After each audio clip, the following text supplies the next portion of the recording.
Hello, everyone. Welcome to Ultramind 17. Thanks for tuning in from wherever you may be.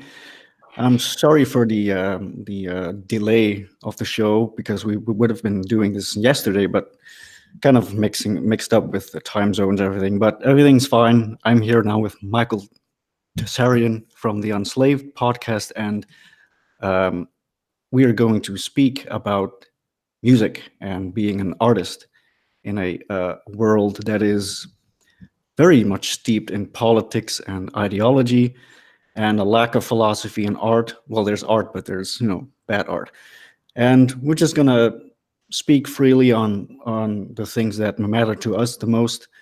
And we'll just see where this will go. And before we go into it, I want to welcome Michael for, just to the show. And thank you for having taken the time to be here, Michael. No problem. Glad was on before, and thanks for the invitation. Now, real appreciate it. Cool. Yeah. Well, you just released your new album, and it's really good. And so, could you kind of explain what inspires you to even do this? Because and when did that start? When did the inspiration start for you? Yeah. Well, that goes back to 90 and 91 when I had a lot of problems getting. We just moved back to the States, and the whole reason for that move at that year, right, was to get a band together, a band I had with people, and that didn't work. So basically, they went their own way, into drugs and drink and all that kind of shit, and I'm totally anti all of that. So after realizing that there was no turning back, so to speak, then I was at an extreme loss. I was not only not in the band, that a project wasn't going to work, I was not in my own land. It's like everybody packing up and going on a big 6,000-mile journey with suitcases in hand, only to find out, they left a note on the door, and feathered their own beds and took off. So it was very, very. First of all, it was like a shock factor, I'd say. That was the case, because again, I didn't come to America for any other reason except that. We'd been before, actually, more as short-term visiting, and so I'd been before. But this sojourn, this 1989, late 89, 90 transition was for music, for the sake of music. That's how I got there. That's why the intention was. And then when the rug was pulled, it was like a shock for a while. It's like getting a good crack on the head, And also a lot of physical things followed, in the sense of I walked in one day and everybody had completely gone from the house. So I put the key in the door, opened it, walked in, and the entire house was gutted, apart from my room, which I'd actually learned how to lock so that the fuckers couldn't get in. But basically every single thing in the house was gone. I just walked. I mean, even the fridge was empty. Wow. I'm just looking around, going, hey, what the hell? And there wasn't even a note or anything. Later, about an hour later, a phone call came that explained the matter. But I was in a total state of shock. Now, as those weeks went by, rent had been paid, so I had a few weeks to think about it before where am I even going to live? A question started coming up. But during that shock period, there was a Gibson guitar that had been left by these people, and in the corner of the room. It was a 1965 vintage B25, actually, but it had been really badly treated and had a huge crack in the side that I later got fixed, right? So I sat there, and almost in a state of bitter tears, like laughter and I don't know the word for it, bittersweet experience, like, oh my God, it was a shakeup. And so the guitar sort of led the way. Here was this guitar, it became my companion, for many years. And then of course, since I wasn't going to be playing bass, or we weren't going to be in this band format, which would have led us then more into the mainstream. And, as we talked before the show here about the record business, it would have led us in that direction. So that's all cut off for me now. So it really was a matter, to answer your question, whether I'm even going to continue in music, because coming to California, there's a lot of other things to be doing now. I mean, the clock is ticking, and you're in the land of the sunshine, and there's opportunity in that sense. So hey, why not just go for that? Or are you going to stick with music? And that's what I was going through. So it was very shocking period, very hard to make a decision. But it was almost like that, just having that acoustic guitar at hand sort of was a comfort in a way. And then from there, in a very primitive way, I got some tracks down, Some of them, they're actually turning up on these CDs, believe it or not, right back then, 1991. And then the journey began. So why not? I'm a person that when you throw me the ball, I will literally, run out of the stadium with it. I mean, so it's been 38 years of a process, from that point, building up to where we are now to finally get the CDs into open, to make them public. And I'm down to the last one. I'm almost halfway through the very final one of that series of 6. As you say, the last one, Shadow One, just got released like a week ago. So it's an incredible thing to look back and see that journey, actually. But it is bittersweet, because when you remember back at the beginning, it was a state of extreme, financial and just, I would say, even emotional turmoil, to be left flat like that.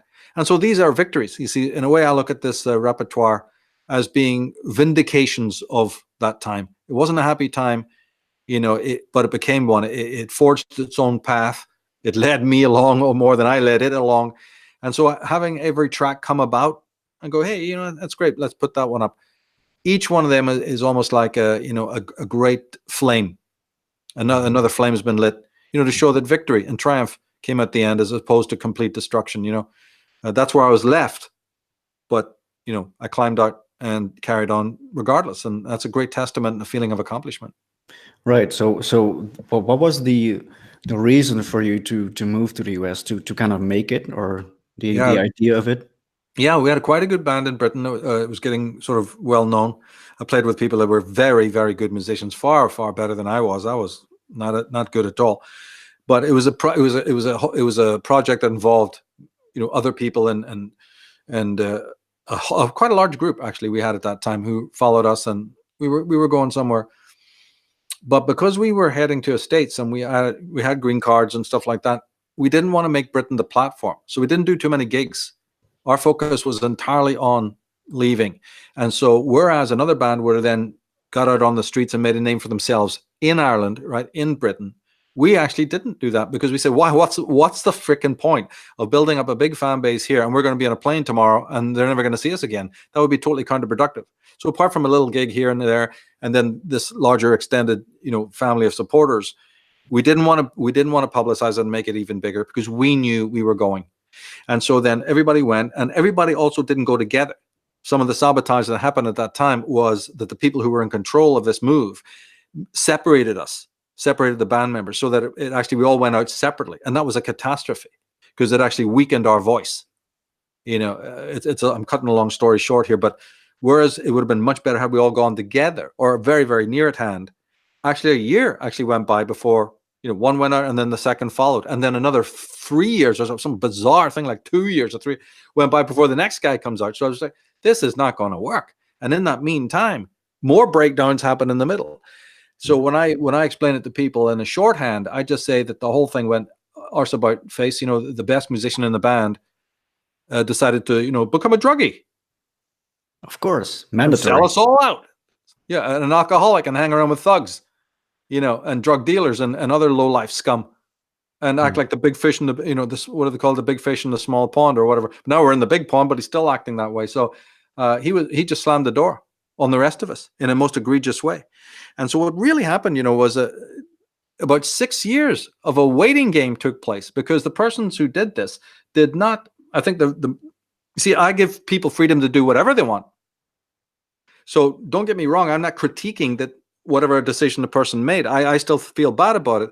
But it's not so much the decision that those parties made. It's that the fact that they didn't consult and sketch it out for the other person, so that they could make their decisions. See, in a business role or anything else, in a partnership, the other person has the decency to come and say, things have changed, mate. A year's gone by. So things have changed. I've met such and such, or I'm going to do, the plan has changed.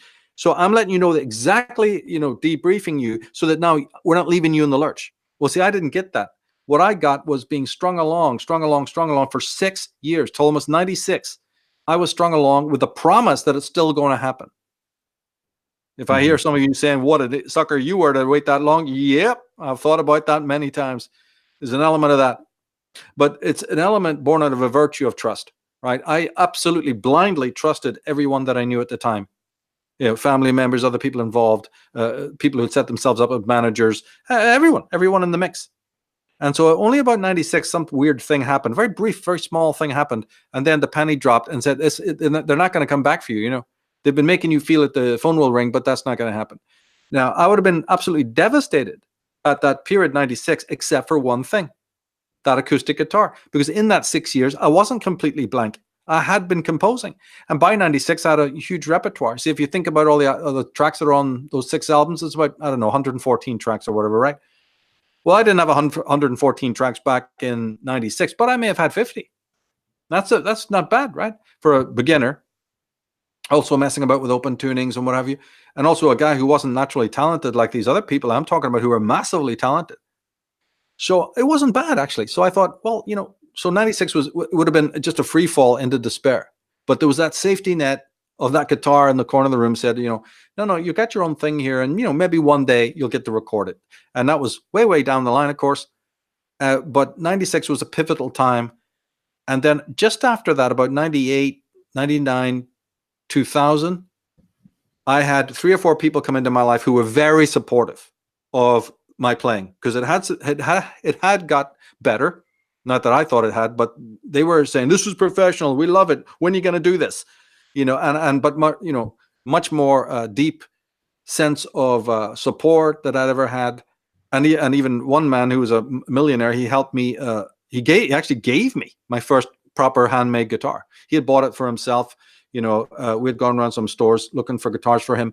And down the line, just out of fucking pure pity or something like that, he gave me one of these expensive Taylor guitars. And I kept it for many years and perfected most of my tracks, maybe brought the count up to say something like 80 or 90 songs because of that guitar.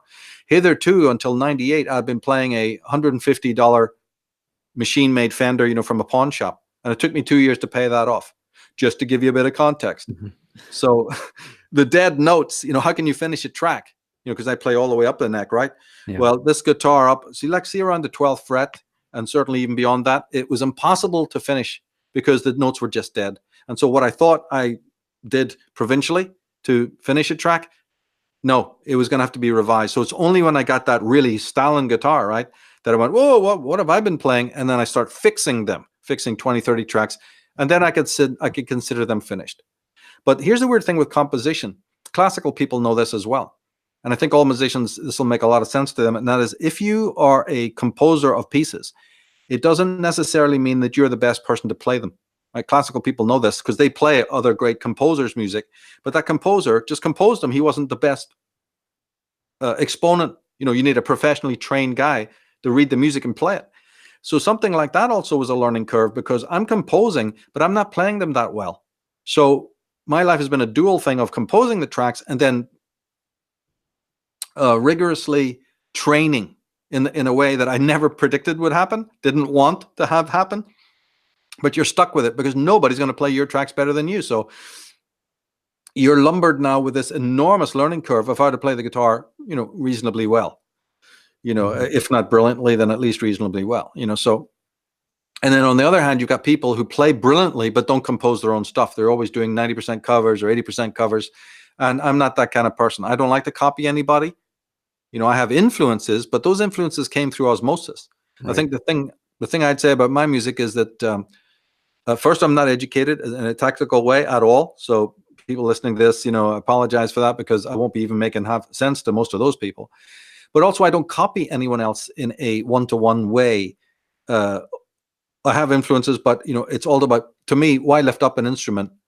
I know you agree with this. Why lift up an instrument if it's not about personal expression? That has to be the first thing. Absolutely the number one thing. And if other people are hearing influences, hey, that's great. But for me, you see, back in that 90 period, I was so dejected after years of playing and studying and thinking we're going to change the world. You asked a question about whether we're going to make it. I wanted to make it back then, but I wanted to make it because for me, music was the avenue, the conduit to changing the world on a spiritual level. Now, of course, that was all shut down, but back then naively, I did feel that. And so the dejection factor, when that was taken away from me, that now a platform, a means to change the world, mythological lyrics and, all our favorite bands like Rush changing the world with their lyrics. I wanted to do that. I wanted to do that one way or the other. And I was writing the lyrics and stuff like that. So I felt that an entire career, I felt that an entire vocation had been stripped from me. That's why it was an act of supreme betrayal. And then the subsequent being played for a sucker.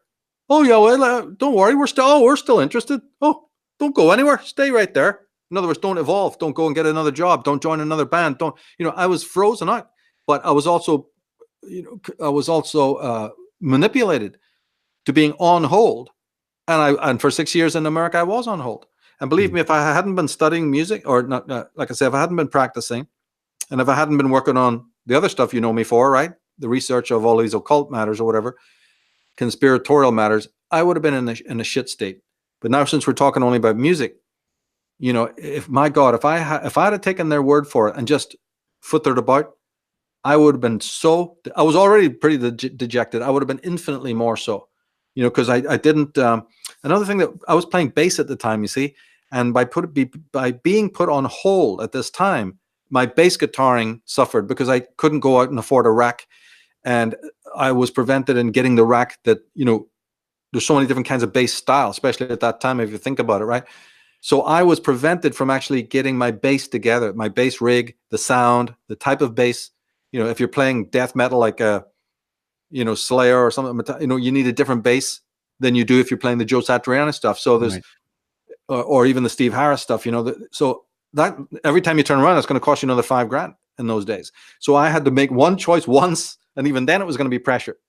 But when this other stuff bandjacks me, then I couldn't get any gigs, any equipment together. And so my bass chops and all of that also was suffered as well. So there was multiple layers there, where these other people just went into the sun. It was all barbecues and, wonderland for them. Everything was laid on.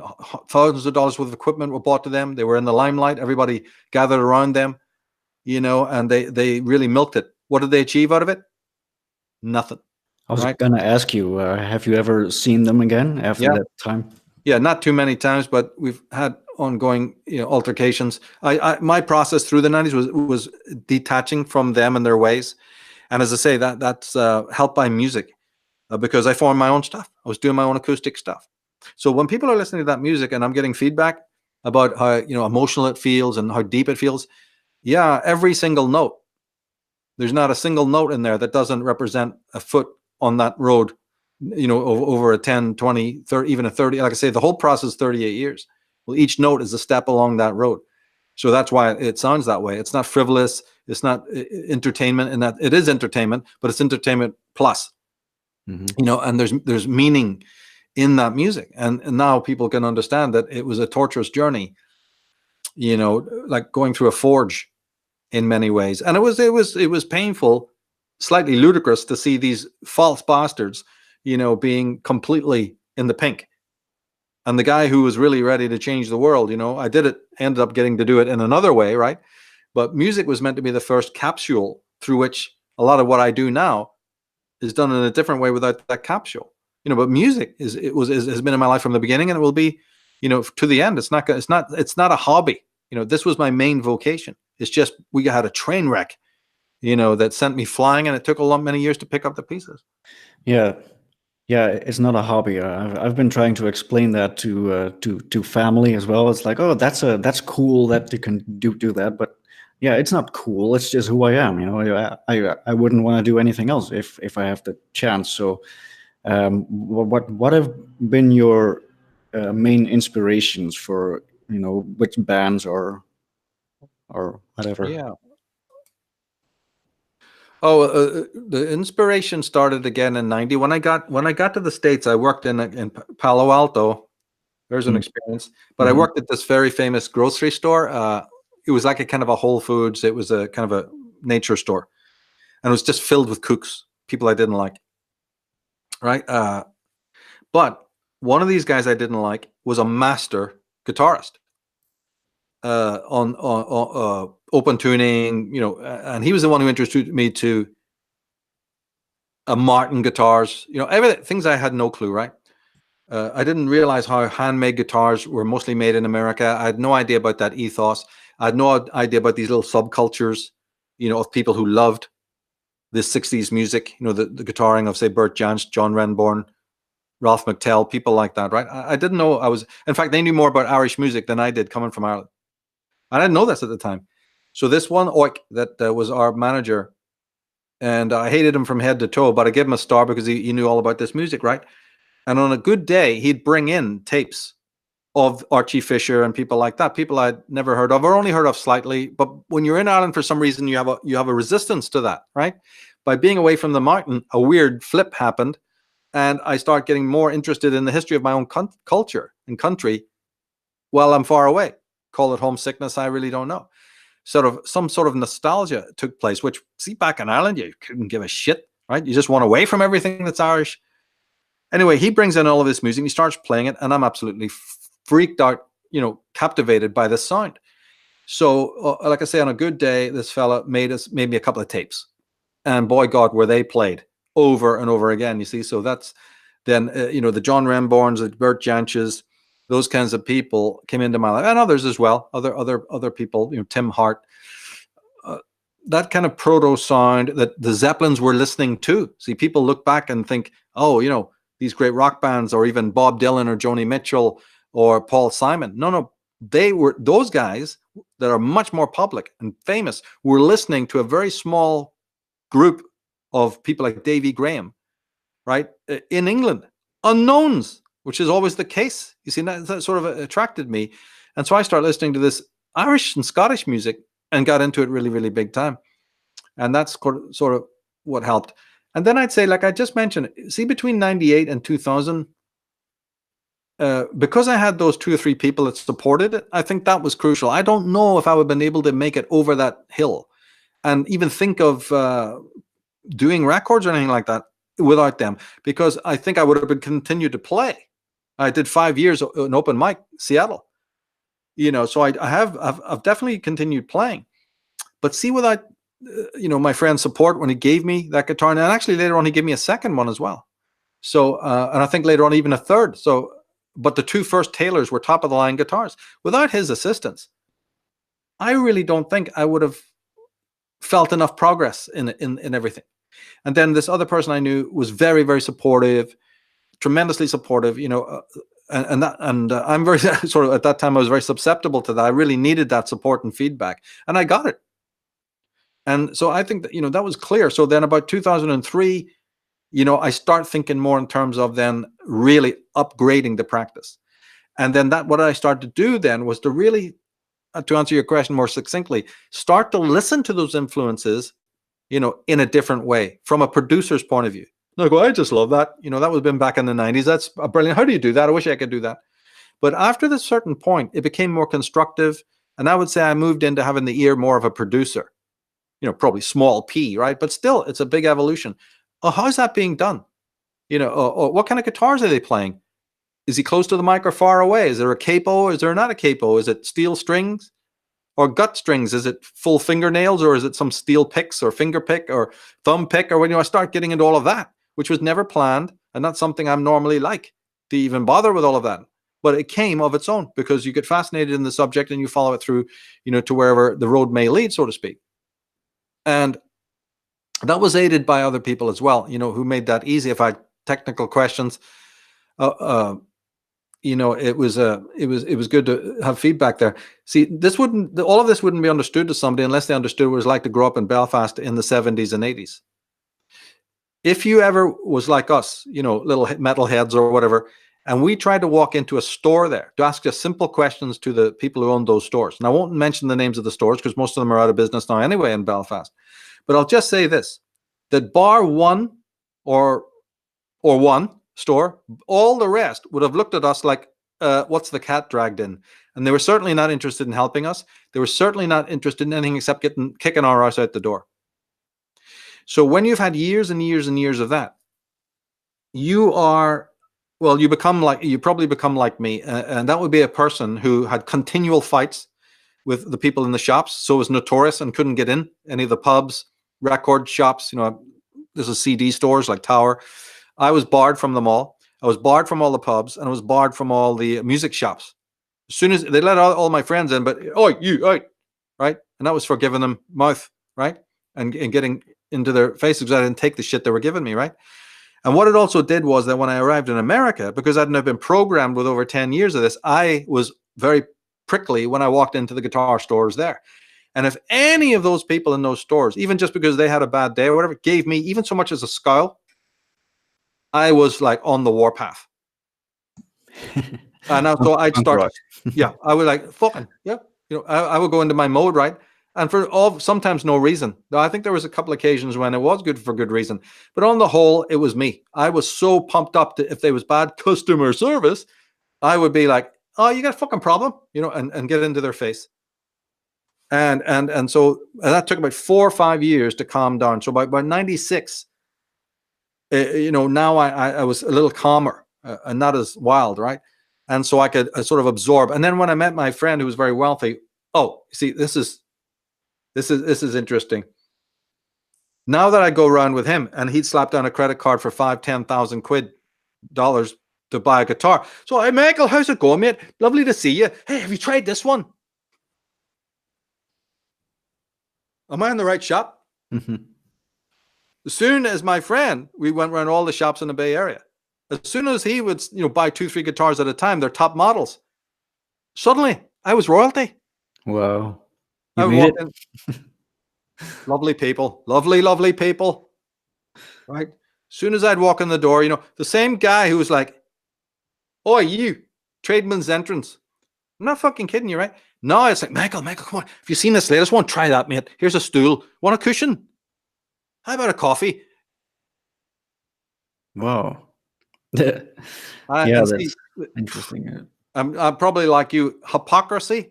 Well, actually, betrayal is the number one thing on my list of hatreds, right? But see, hypocrisy, it's a quick second. And so I didn't go along with it because I just can't stand that psychophantasm. But I used it to learn more, because now they would ask a question. Now it was rolling out all the bolts. Fucking loathsome creatures, right? But this is the way it goes down. So I then learned through this experience many things about guitars, and a little bit more support came in. My knowledge base was growing about the actual instruments. I'm in America, do as the Romans do. They've got the great stores, they got the great luthiers. Learn. And so I tried to absorb then as much as I could, and finally came upon Taylor guitars, which I like. And the journey went on from that point. So, but it wasn't easy. The treachery's been involved, a lot of downtime, a lot of useless waiting, a lot of terrible sorrow over seeing other people's talent unused. Which of course you can't. It's that people know it's that old story about how come the black sheep, or the one who nobody paid any attention to, does very well, and the one who is basking in the light and getting all the accolades is an alcoholic or a drug addict or just a useless article that wasted his talent. Right. So I'm a living proof of that, really. Yeah, this is kind of a gateway to another subject that I wanted to talk about, is the industry, which is a total fabrication of it's like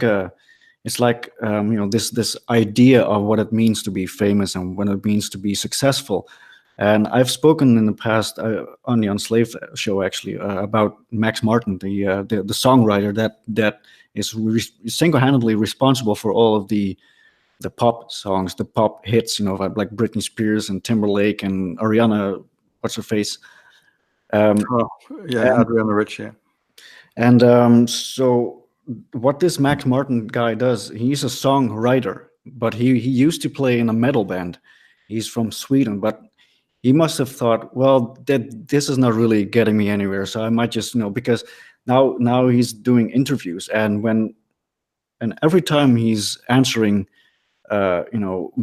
what made you do this, or what is your technique, he gives these lame answers like, well, you just have to make sure that you write a hook, which is the first 40 seconds that that should grab you by the throat, and you listen, and as long as you do these tricks, you got a hit, and everybody is like, oh, Max is so brilliant, oh, what a mastermind. And I'm like, I can do that, but I will make a much better song than you, though. And so his net worth is almost 300 million or something, by writing these songs that I think you and I can write, but we won't, because what we see happening now in the pop circles there nowadays is, it's absolutely, it's empty. It's in the least, at least it is empty, but most of the time it's filled with garbage.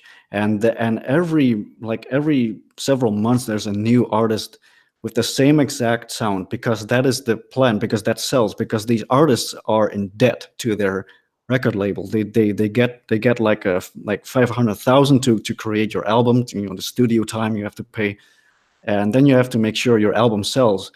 And but that's not your cash that you earn, because you have to pay your record label back, and then they take their cut, and ultimately the band is left in debt. So you have to create more albums and more songs in order to pay off the CEOs.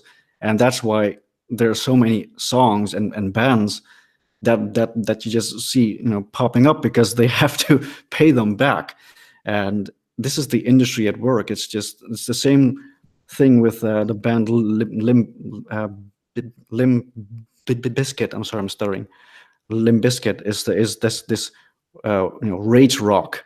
In the 90s and the 2000, they were the rebels, and these anti-establishment people. But then Fred Durst, the singer, became a vice, senior, like a CEO of Interscope Records. At first, they were like anti-establishment, doing what everybody does, and now he's just making sure that these bands are continuing to grow. So it's really it is hypocrisy. Yeah.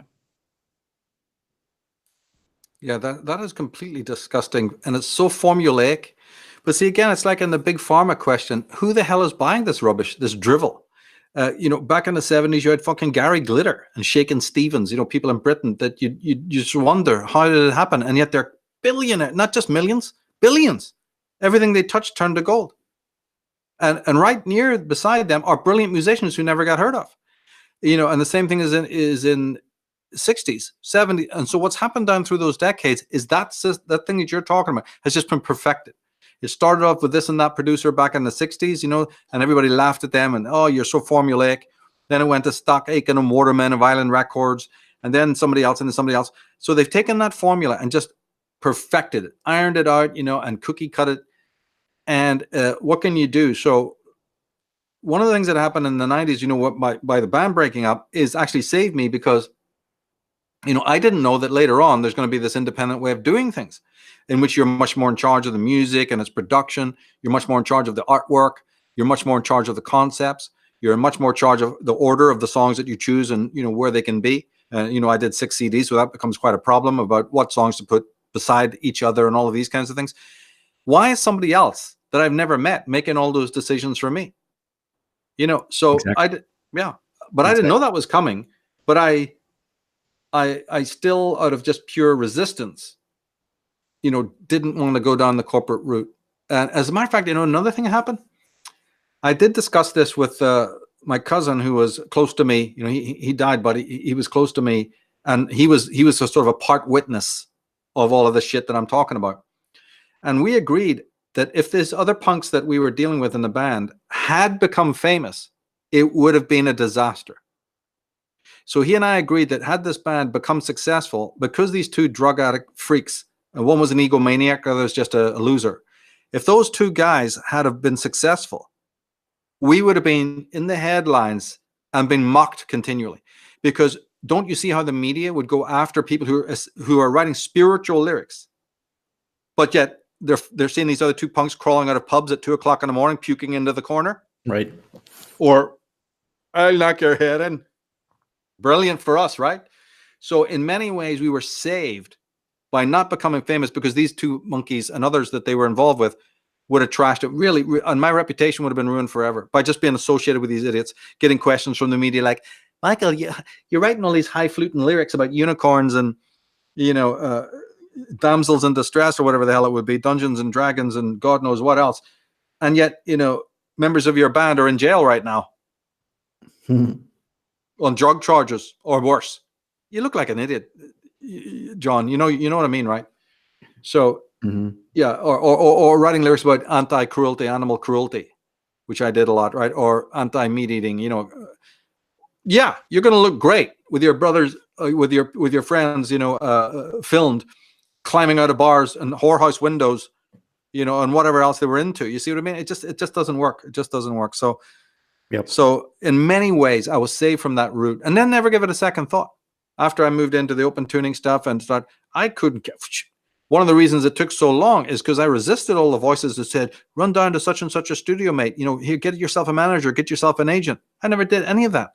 So people have to realize that when they're listening to these albums, there's blood, sweat, and tears in there, and there's a lot of sacrifice in a sense of positive spiritual valuing. I'm saying, no, I don't value that. I'm not going to go see, because remember, as well as I do, that when you go into say you're playing music that's very mood based, it is absolutely impossible to go into a studio and sit down and just go lights, camera, action, record, and yeah, it's mood based.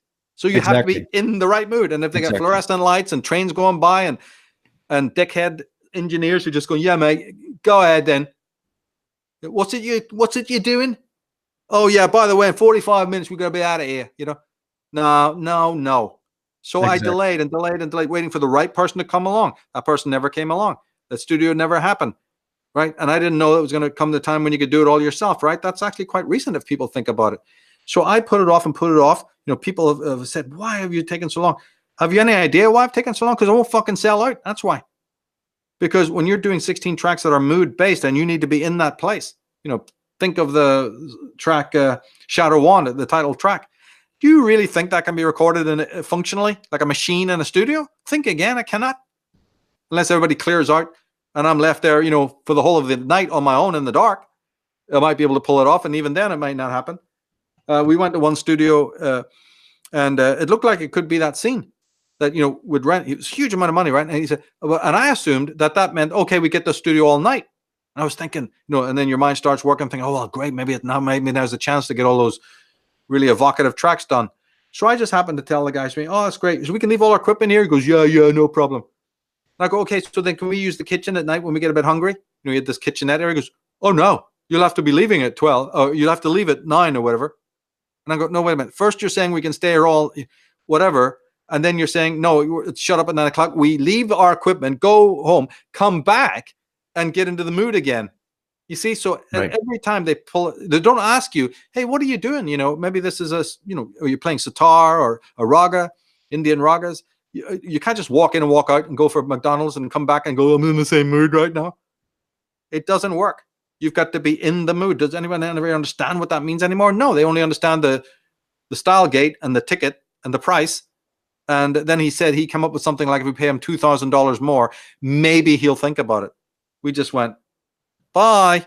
Call, yeah, we'll call you. Don't call us. And another one, this is fairly recently. This is within the last couple of years, fell through. So there was no alternative than to do it on your own, which is another learning curve for you. Now you're taking it on again. Then the artwork, all the rest of it. It's quite a burden. It's quite a learning curve.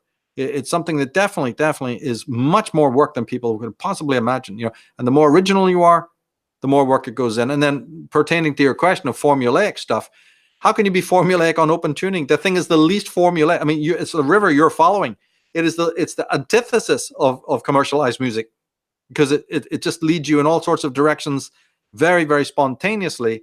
And you have to get in touch with a muse on a much higher level than any corporate music. No matter how well played it is or sophisticated it is formulaic. And that's why, even though I admire this and that modern guitarist, I'm pretty, I can listen to one or two tracks. That's it. I appreciate it. Go, hey, you guys are great. But there's so much missing. That's, my favorite comedian, Bill Hicks, he said, play from the fucking heart. Yep. And believe me, that's it. I do it. No less than that. And that's another thing about these times, these modern times. It has its pros and cons, but I'm so grateful that I just have to say, I'm very skilled at what I'm doing. I can record, I can write, I can mix. I'm an audio engineer. I'm a designer. What the hell? I mean, this is. I could have just paid, several people to do that, and this is my studio. This thing, this doesn't weigh anything. It's like it's not even a pound, And this room is my studio, and I'm so happy that I have these these opportunities to do everything myself, because this is where a lot of people in the industry they would lose their own their hard-earned money to spending it in somebody else's studio. And like you said, the engineer can be some sort of a dick. Oh, would you just do it right already?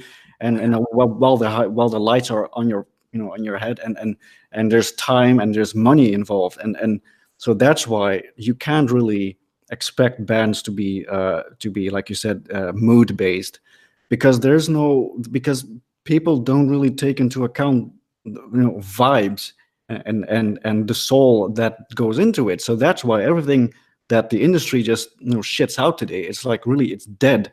But I have to say, whatever these producers do, they do a damn good job of making it sound like it's very crisp, it's very clear, it's very high quality, I must admit that.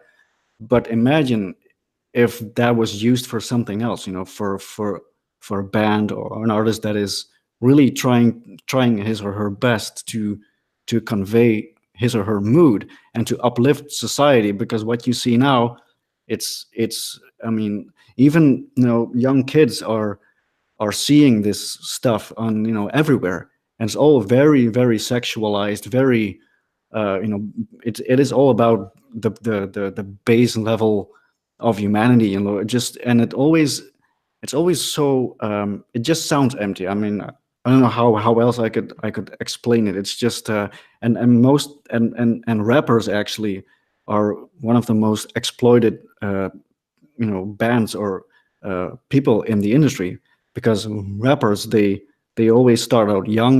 They come from the hood, and they want to make it, and this is your chance. And then you have these CEOs who have a plan for them. Oh, just sign this contract, but they won't even read it, because what it says is, I own your ass. And you can't even leave, because if they want to leave, well, first of all, they can't, because they're in debt. So we can put you on hold, and not make anything, but we own you. And this is why people get killed, or they have a sudden drug overdose, or just like the recent situation with Nipsey Hussle, the rapper that was shot. He was doing his own thing. He sold mixtapes to what was it? I don't know, Dr. Dre or something.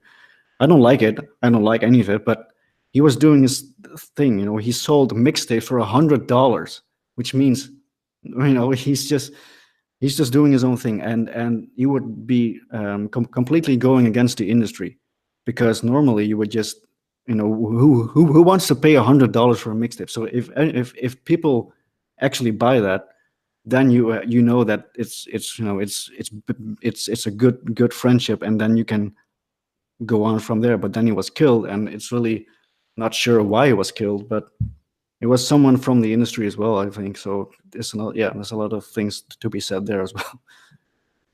Yeah, it's actually pretty rotten on many levels. Same with movie making business. You don't know what kind of gangsters you're dealing with. I've got huge suspicions of that Island Record Group being tied to British intelligence and even some more sinister groups. So there's certain Dionysian people that they pick up on, as well, and make famous just because of other spurious reasons. How they come across to the public. A lot of astrology would be coming to bear at that point. And so I've never cursed the fact that I ended up doing it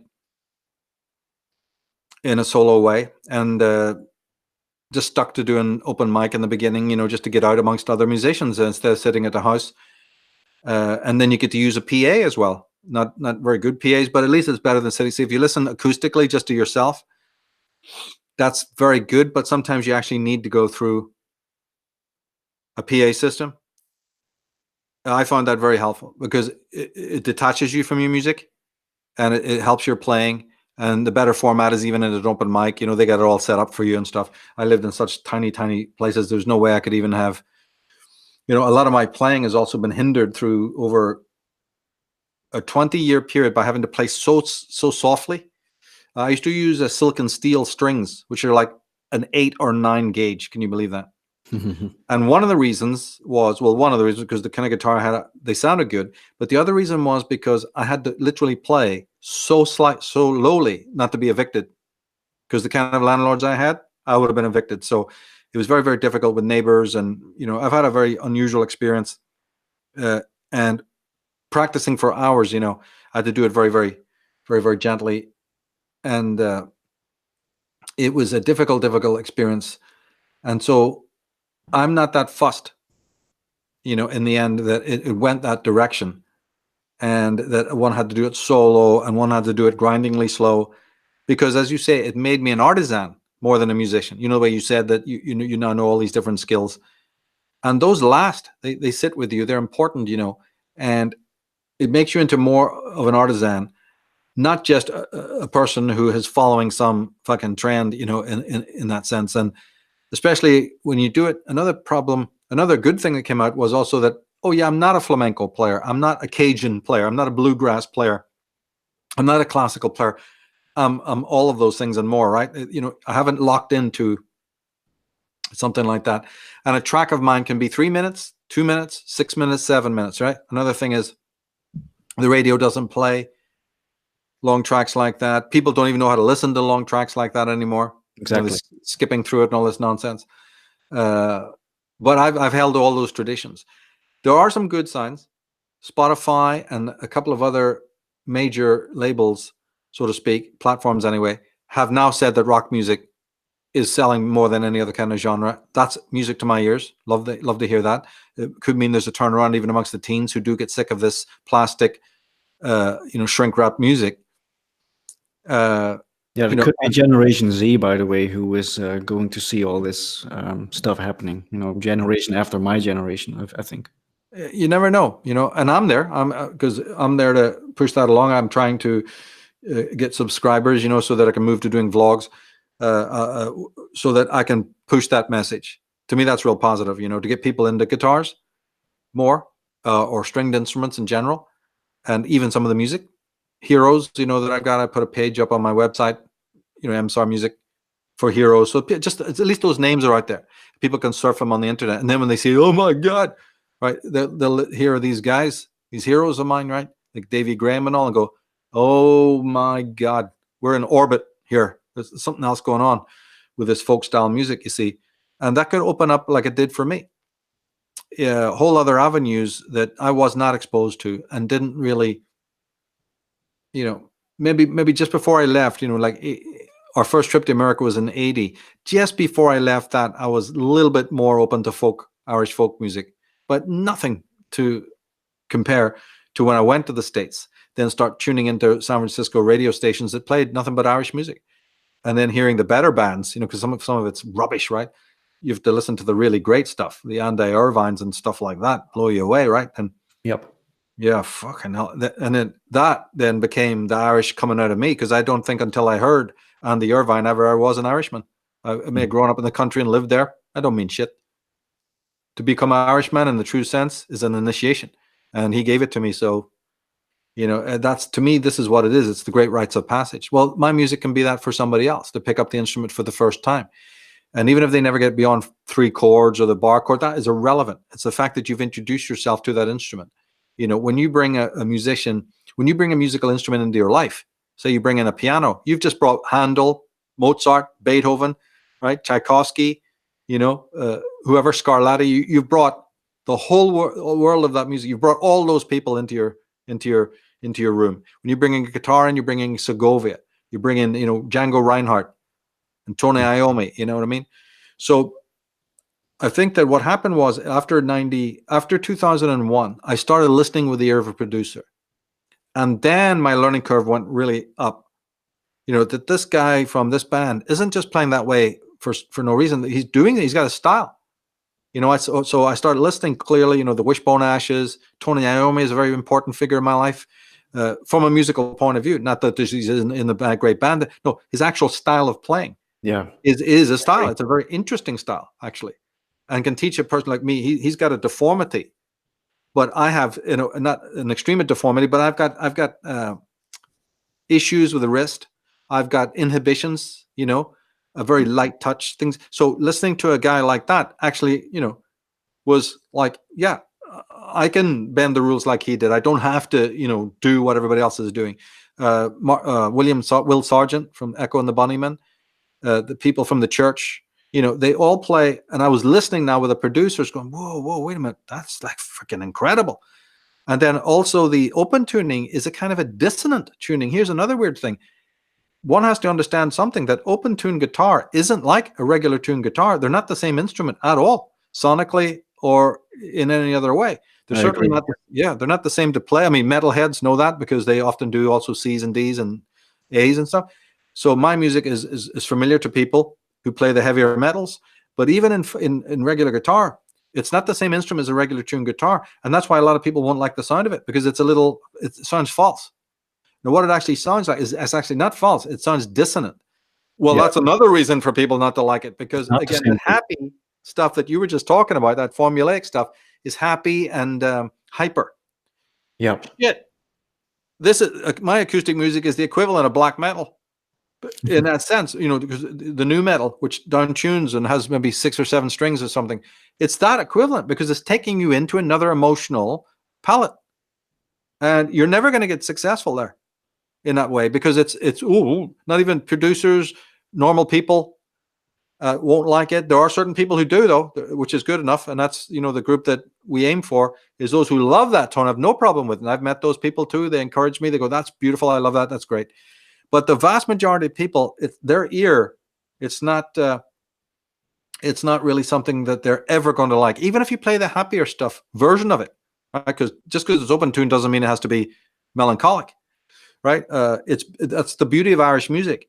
Irish music is in D's and G's and things like that, but it has this extraordinary melancholy, right? Of the immigration and the sliding, and all of these, oppression, okay, and colonization. It has all these bleak themes, but the music is extremely sweet because it's played on small instruments with thin silk strings.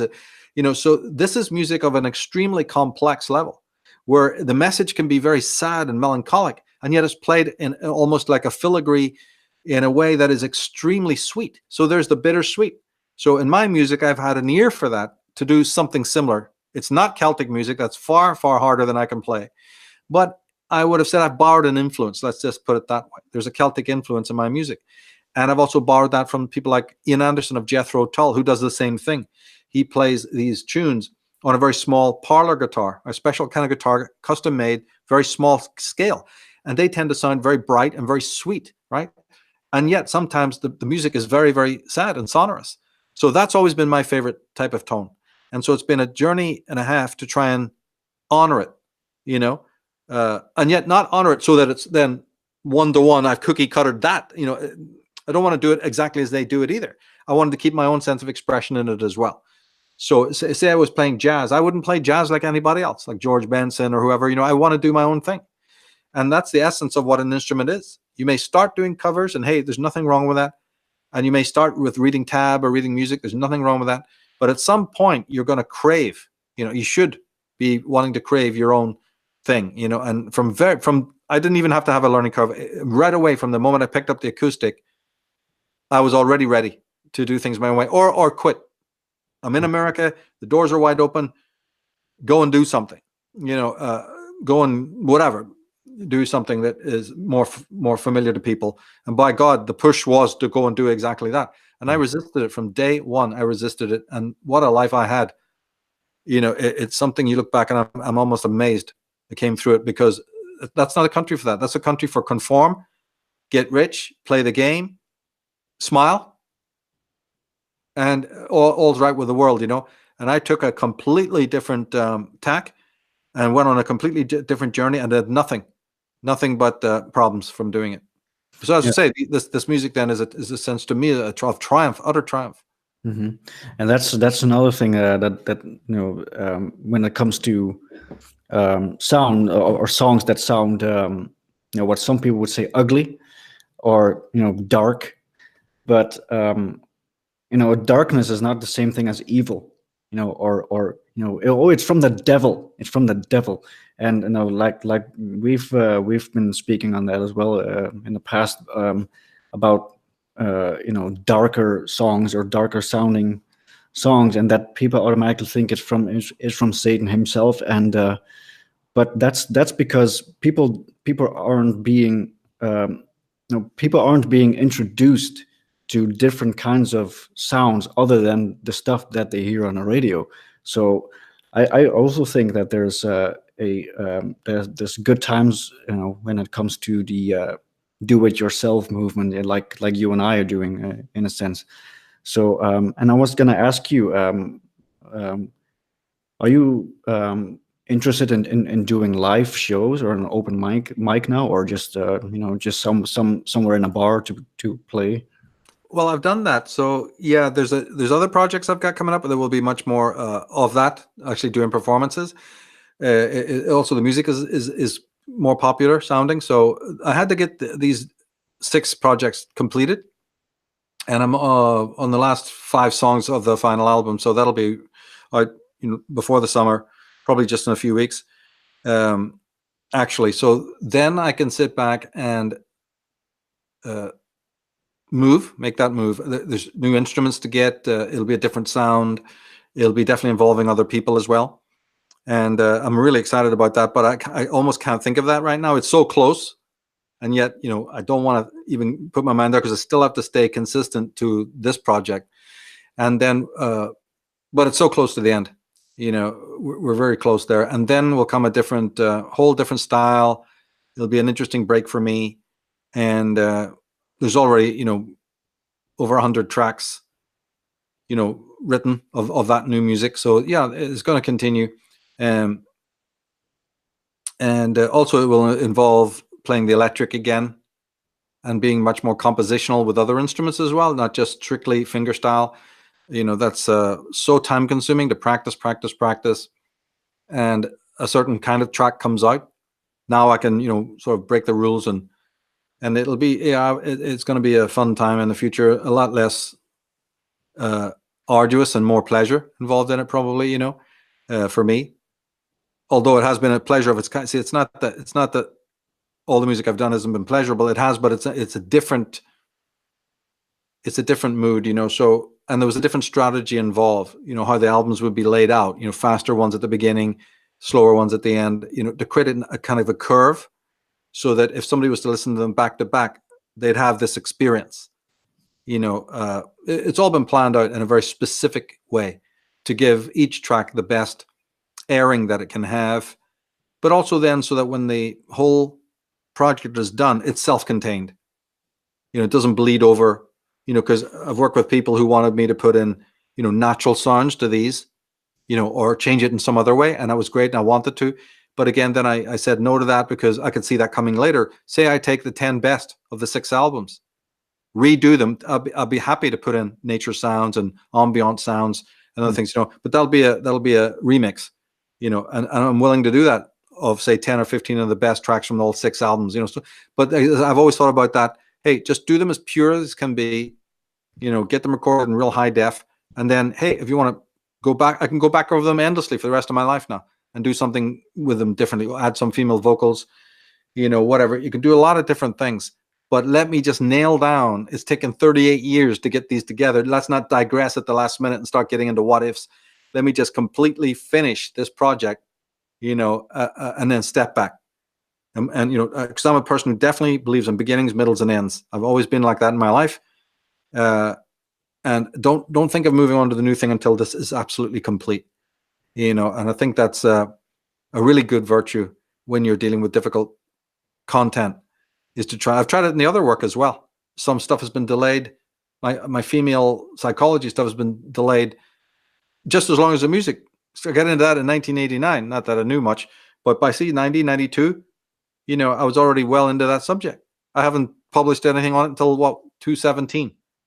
I mean, I can't even believe some of this, And then a new book was put out this year. So, but for me, that research goes back to the late 80s and into the 90s, for goodness sake.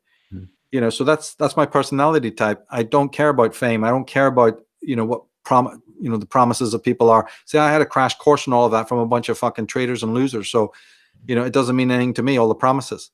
I just make myself the promise, and we'll go from there. And if fate smiles on you, it sends you right people at right time. And it certainly has done that for me as well. It's not been about, at critical times. Getting this open mic in Seattle was one of the oldest there's ever been in the whole of probably America, the group that, set this up. And so that was a really good experience. And I found it by accident. We went in, a friend and I went into a shop in Fremont in Seattle, and couldn't start climbing over guitar cases and all. It was just wanting to get a coffee and a bun, right? And we're climbing over these fucking guitars. It's the first time I'd ever seen an open mic. And I looked around, well, what the fuck is all these fuckers doing here? And there was somebody up playing the guitar, you know? And she told me, oh no, this is done here, you know what I mean? And I went, what? You know, and then we sat there, we couldn't, every table was taken up. And we squeezed in beside this one table with these people sitting there. And I'm just like amazed. I'm listening to these people playing. They weren't very good, but I was interested in, you know, like this is kind of cool. And we sat, drank the coffee, and the guy we were sitting beside was the leader of the entire program, the whole open mic thing. He was the main guy. And we got chatting with him, and he was a sweet, sweet fella, and just immediately invited me, you know, when he knew that I played. And Jesus, I thought, oh God, you know, do I have the time or whatever? And I was right in the middle of doing my High Windows articles, you know, which were a tarot project and things. So, but I thought, you know, hey, that guy was real nice, and they've offered me, you know. So the next week I actually went down and then went for 5 years, only they were booted out of that place. And then they moved, and they ended up moving closer to where I actually lived. So it was even a double whammy, you know. It actually was quite far to go, but then they changed. They got kicked out of this place because it wanted to be more upscale, frou-frou, you know, this bistro that they were playing in. So it booted them all out. And then they ended up going to a new place, which actually was just around the corner from where I lived. So I couldn't believe it when I found that out. And then I regularly, you know, went again 4 or 5 years, and it was good experience. It was good to get out of the house. It was good to hear your music through a PA system, and also get people's responses for the first time. So, you know, this is what I'd recommend to a lot of people: is don't just play at home. You know, try to get out or just play in another band as well. Gives you good compositional skills. You can hear other people, and then they can hear you and correct you and stuff like that. Yeah, I've just had my first gig in the US. It was an open mic as well with my fiance, and like you said, the open mic atmosphere is a very different one from an actual gig that you go to see a certain band. So it's really like it's you meet people. We have actually met people there, or you know, that are really interested, and you can hear your own, you know, songs just, you know, everywhere, just with good sound, and then you get the idea. Oh well, this is what I'm doing, because even for me, I'm just used to playing with headphones or my speakers here, but it's a totally different vibe. And I'm looking in the chat right now, and everyone wants you to play a bit now. So there's your well. I won't. I don't know if I'll play, but this is. I started using this guitar, which was custom made. So you have this last album, right, Shadow Wand, was delayed. It was meant to be out in October of last year, because the one before that was July, right, and it was meant to be October, but I got the opportunity to get a custom made guitar, right, from this Irish company, right, and this is their model, but I designed all of the, you know, the color, this binding, and then these Chet Atkins inlays, right? That looks so cool. Yeah, this is all my own design, right? But the thing was, I had to wait for 6 months till it was ready. So the album should have been in October, didn't come out until, you know, just a few weeks ago. It was a long, long wait, which was really frustrating.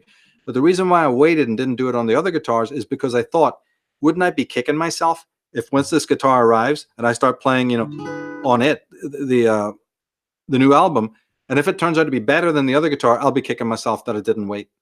So as hard as it was to wait those 6-8 months, it actually turned out okay, because this is actually the guitar then that, you know, it finally came, and it was better. It was better for this album. So this is the reason for the big delay, folks, you know. And I play about, you know, maybe 10 different kinds of open tuning.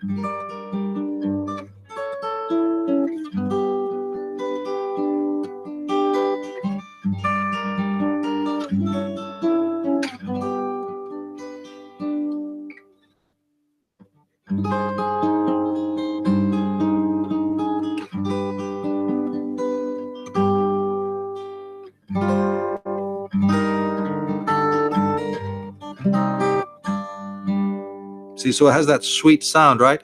This is a very, very low tuning, and yet look how sweet the sound. So that's that Celtic-y sound that I think really is a signature style of mine, really. Is that DAT? This is a G tuning. Oh, okay. Now, I'm not that up on them, but I think this is definitely a G. You know, people will recognize that one.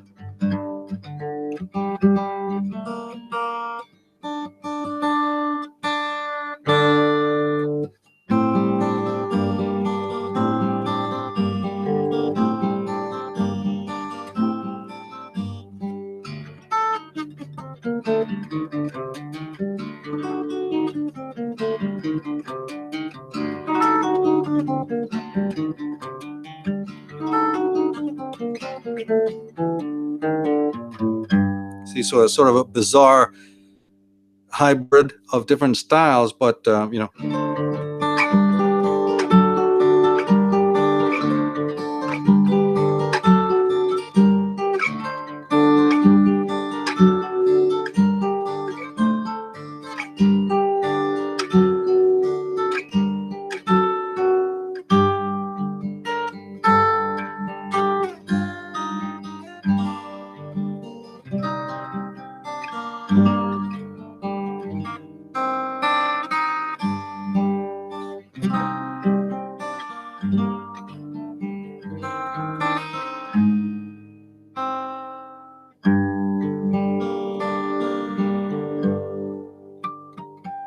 So sort of a cascading aspect.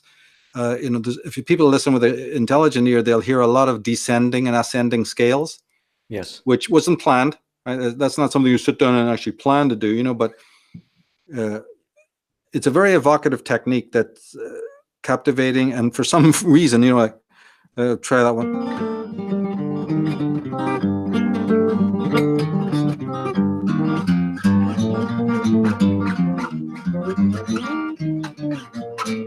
See, so stuff like that. You know?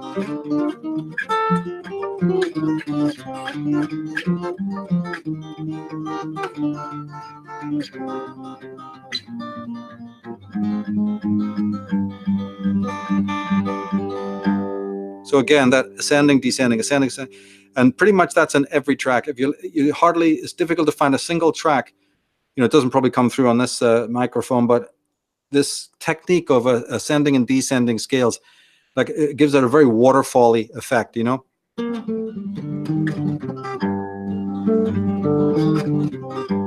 It just has that, you know. Yeah, I can't think of examples now, but there's definitely that element, and it's particularly striking. I like music that has that, and yeah, I've noticed that that's you know, there's a couple. It's like a repetition as well, creates a sort of a mantric effect. I think so. It can be quite evocative that way, and that wasn't planned. But once you know that there's a certain patterning happening in your music, why not co-opt it? You know, why not go with it? You know, yep. But as I said, there's a kind of a dissonance that in this kind of music that doesn't flatten it like the packaged kind of sound. You know, it's very moody, and a lot of people don't want to be taken into that mode. You know, they don't want to of a day visit their emotions. You know, and so there has to be, they want everything to be up tempo. But then what you're doing is you're sacrificing, you know, for the sake of popularity, you're sacrificing whole repertoires, whole areas of your being, you know, that can be expressed. And that's what the whole listening experience does, because music gives and gives and gives. Every time you come back to a piece that you like, it's giving you again. You can't think of a more giving thing. And you shut yourself down when you force the art that you're looking at or listening to give you only in one bloody way all the time, you know? So in these kinds of tracks that I have, you know, nothing's consistent. The mood isn't consistent. The tuning isn't consistent. The sonic experience, the modal changes, the volume, right? I'm not flattening it. You know what I mean? There's a lot of different variation in it, I think, which will never be popular, will never be really commercial. In other words, it's more right-brained, if anything. It's not so left-brained. Yeah. What the people you were talking about, they've nailed it. You know, where people like to have frequency happy stuff, you know, And you can make a guitar like that. You can put a capo on. I've done that, certainly. I'm not against happy music, but this particular kind of music is, very very evocative.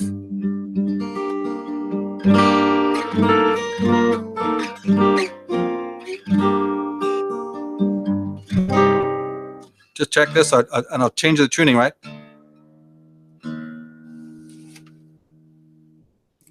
Just turn the volume. So I don't know if you can even, just this string now, the E has been taken. It was in the D, so it's now up back to E. Mm-hmm. No, sorry, it's in the C. It's a drop. No, I tightened it, so it's one up from D. Mm-hmm. E. It's an E. Yeah, now just listen to the difference. Minor. I'm just borrowing this one. You get a kind of jazzy feel now.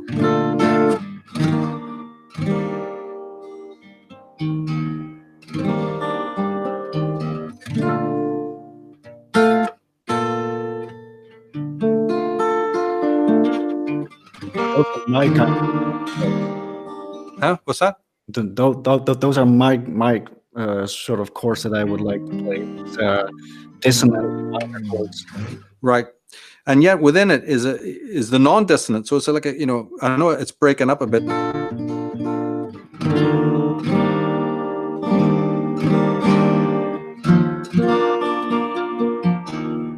So to me, it's just more experimental.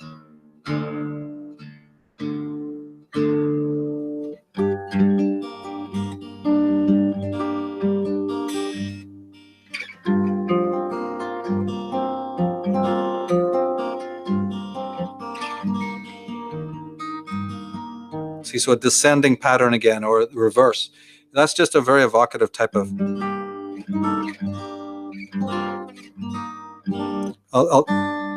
Let me go to a different tuning, and I'll show you another example of that.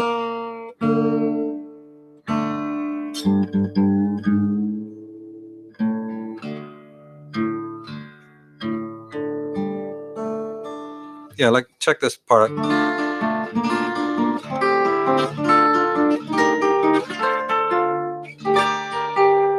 See?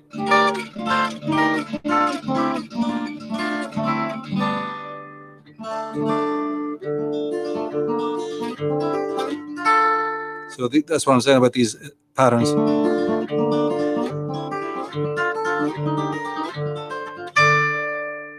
And so that'll be used, that technique, in a lot of stuff,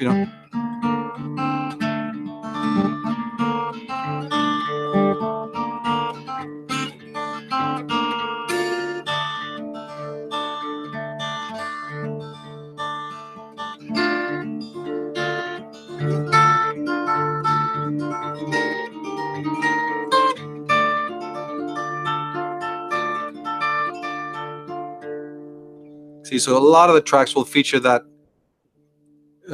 stepping sort of a motion, like water. I think that almost every track you're listening to has that. So it's interesting to listen to it and see how it manifests that way. And that's a particularly useful sort of technique, is instead of just holding a chord, is to have this sort of flowing pattern. And I identify that with Celtic music, but I may be wrong, but to me it works. It works really, really well. It sounds awesome. Yeah. Have you ever thought about singing as well? Yeah, I've done that in other tracks, just to write the lyrics. Remember I said when I used to do lyrics? Yeah. Well, then that I did that more. And then we give it to the vocalist, to do.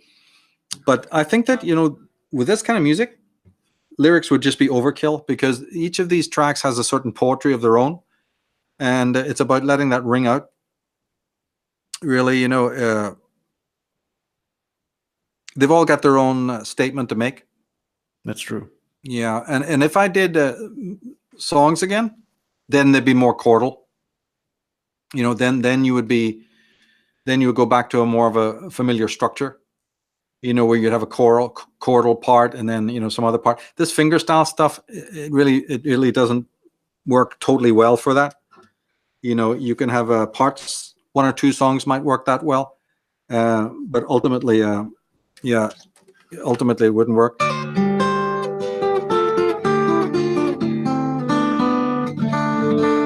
See? See, like that.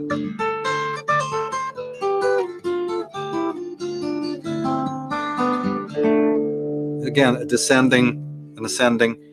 And my favorite music has that kind of thing, and it's just striking. It's just that watery feeling, that feeling of moving water, movement. When you're doing chords, then it's a totally different voice. It's a very different sort of. Okay, you can do arpeggiated chords, and that breaks it up. That makes it more like that flow. But then don't forget the one thing, when I mentioned Tony Iommi, what I forgot to mention was the whole question of his tempo changes. Another thing I've picked up very, very strongly from him, probably more than anybody else, is the question of flagrant tempo changes. You can use them all the time. You don't have to always play, the same tempo. Change it, for goodness sake, and change it even at odd points in the music. So that gave me the freedom to say, well, they do it. Listen to that. What's that? And there's some songs that they've done that are even more classically indicative of that. But then that was a thing I learned from rock players. Then you learn something from the folk players, and then you learn something from jazz, and you learn something from flamenco, right? And so on. But the idea is not to just, for me, it was never to follow their explicit technique. It was to listen to them creatively, get out of it what matters to you, and then move into a different self-expressive way. That would be the key, and to avoid anything that's too formulaic.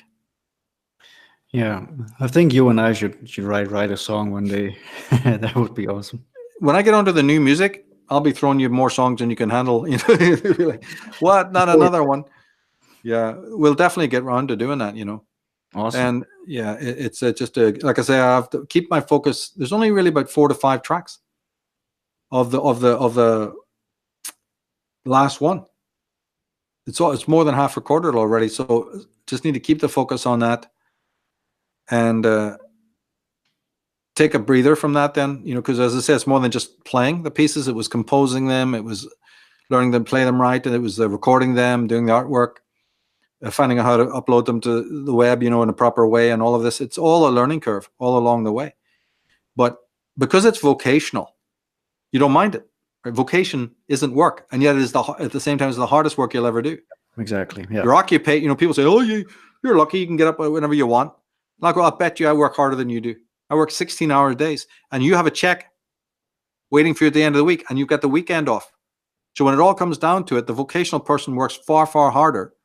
It's just that it's at something they love. So it's not the same grueling experience as, say the work week or whatever, but it is work. This with my music alone, I have to practice for hours and all of that. And it's been a learning curve to get this instrument made, by people who are very, very competent. It was a gift I owed myself after all of the years of playing on rubbish.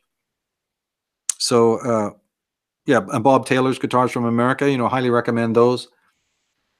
Very, very good instruments. When I talk about that bright sound, playing very melancholic music, but with a bright sound, well, Taylor, the guitars I had from them were maple, and maple is a wood. People who play the harp will know this, because harps are also sometimes made out of maple. It's a very bright sounding, it's a very pale, it's very white, right? Maple is a white wood, and it's a bright, brittle sound. And it works for that very purpose I just mentioned. Whereas if you turn to the rosewoods and the mahoganies, you're back to a more of a traditional guitar sound, which works for chords and works for just general middle of the road tone. The maple just gives you that little brightness, which I needed for mine. If you're down tuning, you're already into the sonorous, dissonant kind of music. What do you do to compensate then? Now you're into Leonard Cohen. It's way down the register. You're leaving people behind. But then you can pick it up again with certain techniques. You see, you drop it down so it has that, that sort of.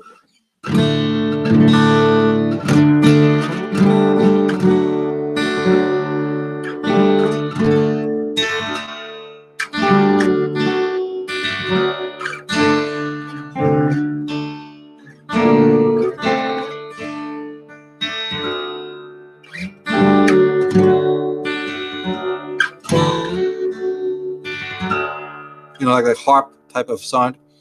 So you're down in this different register, which is just incredible tonality.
See, so you're into all of that, and then you can lift it by putting a capo, and you can lift it by playing a maple guitar.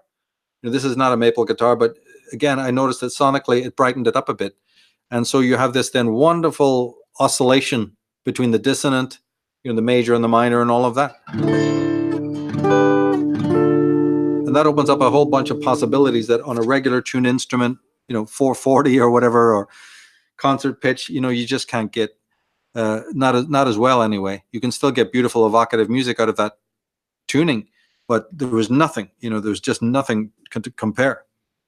And so each and every track, is open tuned. I mean, it's alternative tuning. There wasn't a single regular piece, on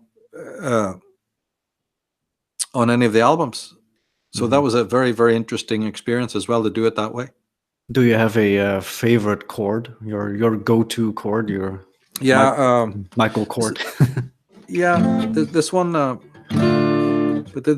here's this isn't my favorite chord, but it's an interesting twist.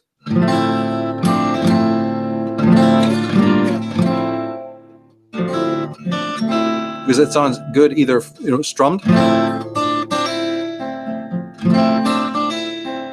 It's almost like a D chord, and it can also be equally as good if it's arpeggiated.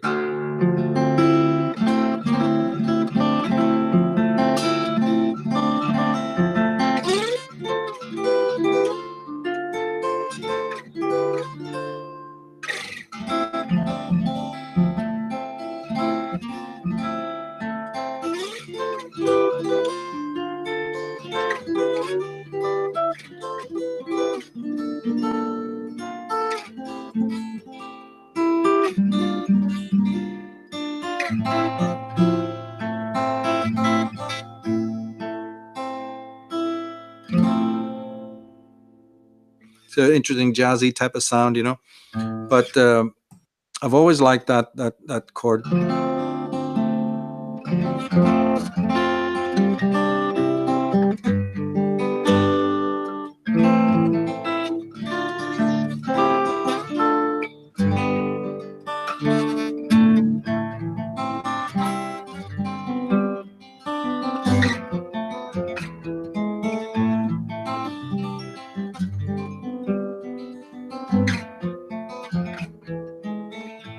Sorry, I haven't played all day today, practiced since yesterday, so it's a bit rough.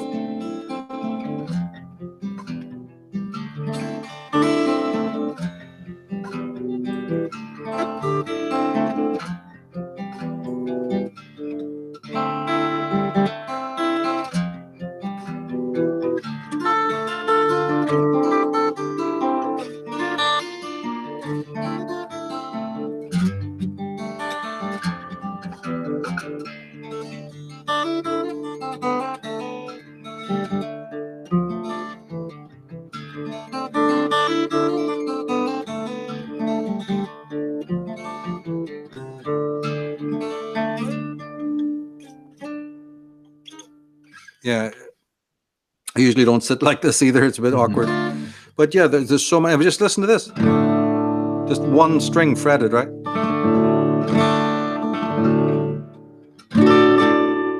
And you do have happier, brighter tones.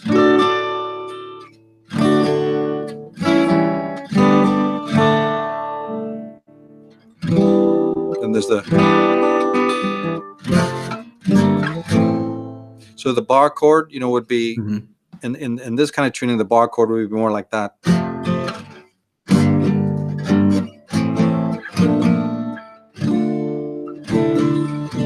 Sort of alternative shapes.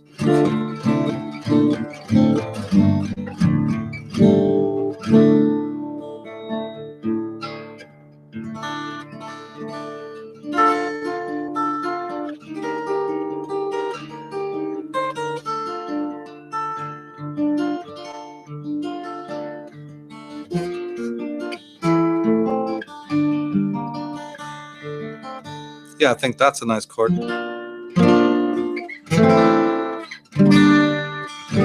and it's a lot of fun to find them out. It makes the learning process more, because there's no books on it. You have to find them yourself. You're really thrown into the deep end to discover what chords exist, and they're really your own at that point. You've discovered them, and it's not just as formulaic and sort of boring as playing, say, the bar chords. And it's sort of, now that you found a unique chord or a unique sound, now you got to do something with it, like put it together in a song and all. So yeah, the process has been deeply creative, and I think that is why it's vocational for me, not just something that was done as a hobby or whatever. And on one level, it can limit the people that you're playing with, because they may have to detune their instruments, which they may not be used to doing, and then hopeless, they can't follow you. Or you meet these really what's the word there would be, when they say about jazz musicians, what is it, the term they're improvisers? Free jazz, sorry. Yeah. then they go, oh, it's no, what do you, G, no problem. And then you get those guys as well. But a lot of people say, oh, I never heard of that, I can't do it. And then they're limited. But then you get these guys who go, no problem, I know what you're doing. It's just that, I can handle that. And then you get something else going on. Because the art of it is, see, some of the great songs, not a lot of open tuning is done in music, but there have been occasional, bands who did it for a while. Led Zeppelin's Kashmir would come to mind. The Moody Blues, the song The Question is in G tuning, So it has been done by other bands, but not a lot. And even today, I don't think there's more than one fingerstyle guitarist out there who uses open tunings on and off, not a lot. So it's still something to be discovered by people. And the reason why I think a lot of people don't do it is because of what you said. It's not formulaic. It does open up other possibilities. And if you're not there emotionally, what's the good of open tuning for you then? You're going to want to stick within what is conventional, isn't it? Yep. And I think what we're doing, as what we're doing now in this self-made time, when we can do things ourselves. I mean, we can definitely let ourselves hear, let the world hear us, let just make an impact in the world, which is, we have to, I wouldn't say we have to fight and defeat the industry, but we have to just build next to it. We can just, we don't have to fight anything. We just have to be an anarchist in that sense. Just do your own thing, and people will hear it, because the Hollywood types would like to make you believe that this is what you want. This is what everybody wants. But no, this is what we've been fed. This garbage, and so I think this is a very good time to do this. And I think this is, by the way, the first time people have seen you play live now on video. So thank you for that. Yeah, that's probably true. Yeah, it's all been part of a great journey. You know what I mean? I hope to do more of that. It's really a case of imagination, and the instrument is basically to bring out what's in your imagination. And right now there's a sort of a embargo on imagination. You're only considered important if you or sound like somebody else, or Yep. if your music has been flattened out, like you say, and the heart is not involved anymore. But I think you've got to experiment with your instrument. Picasso was able to experiment, but it's because he knew a lot of the basics as well. So learn some of the basics. I'm reteaching myself right now how to flat pick, using a pick, right, like that. I've always wanted to learn, and I would always recommend people do start with this. I would do the opposite. I would have loved to have learned with a pick how to play properly, because it gives you a louder projection. It's not as footery, it's it makes you hear the instrument louder, and it actually cuts through a lot of problems. And also, if you're playing with a pick, then you can transpose from guitar to mandolin to bass or to another stringed instrument. So there's, again, people have to think this out. Mm-hmm. What do they want to learn how to play? If you're using just fingerstyle without the pick, you got to be knowing why you're doing that. Because if you're playing classical, that's your choice, or flamenco, or something like what I'm doing. It has to be thought out, because there's the alternative of having a thumb pick, like I say, the flat pick, and those matter. They really do matter for the learning experience, because you won't be put off as easily. If you're getting out of the guitar or a stringed instrument what you want to get out of it, you'll continue doing it. If it becomes arduous and something's blocking the experience, you won't continue. Anything will corner, and that's a great, great, a great source of regret, because parts of your being, then your imagination, I mean, when you hold a guitar, right, it's right up against your chest, and when you play a chord, I can feel that vibrating against my body, right?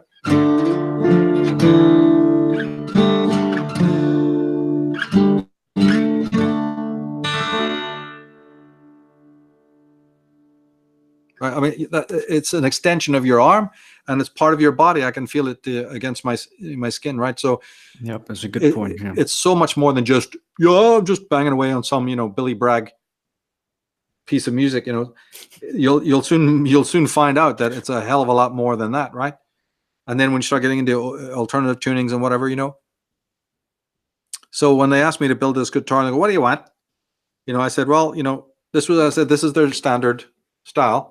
In wood, it would come in wood, right? This is a guitar they know how to make. And it was in rosewood, and it had beautiful resonant tone. And I thought, if you can make me one like that, they go, "We can, because we make them all the time." And so this is not a one-off. Then I thought, right, then this is the company to work with, because they've already got a guitar that pretty much, I think, works for me. But they're ugly, or whatever, or stuff I've never liked. There's your Johnny Cash black, right? I love that. And then, the binding, and then these Chet Atkins inlays, which I get on all my guitars to honor the great Chet Atkins. There's all these little touches, in it. And so now I'm playing an instrument that's literally, as close to perfection as I could ever want. And that was a good feeling as well. And it was a long delay, but I knew it would be worth waiting to run, hustle, and quickly get that other CD out, and then be saying, "Oh, should have done it on this guitar," would have been, a terrible feeling. So I waited and waited. And I apologize to people who've been waiting long for that fifth album, but it was necessary, and that's the reason. But again, see, in our world today, where everything is globalized, packaged, shrink wrapped, and flattened, all the more reason to counter it by going back to non-digitized music in that sense, And even when I'm playing a lot, I still use pedals instead of a digital interface. I use that too, but I try to not use it all the time, and I'll actually get it, like I've got a fretless bass, or I'll get another, just to have the instrument in the hand, the analog thing, and then analog pedals or whatever, just to keep the eyes off the screen, because I spend so much time on the screen. And that's really good as well to bring into people's lives, is musical instruments, and then everybody's digitizing it now. And that's good when you come to the recording aspect or whatever, but just to play it in the room or the studio as itself, with a bunch of analog pedals, or the instrument itself plugged in, because everybody can get the bass sound now from digital software, right? Everybody can get a fretless bass sound from a digital software, and lots of other instruments, like a baritone guitar or detuned guitar, right? But then you're 24/7 on the screen, and I think that's bad for musicians. Musicians need to play with the mandolin in their hands, the harmonica, the flute, the harp, the guitar, the drum, whatever. They need to have it, even the keyboard. They need to have it in front of them, without always that digital screen in front of them. Because what's happening, the danger is that now most of the music is in some sense synthesized in the negative sense. This doesn't hold for those who are strictly making synthesized music. That's a whole different story. But for goodness sake, try to make a differentiation between, an amp and a guitar, electric or other, and then the digital interfaces, which help you bring it to the world or perfect it.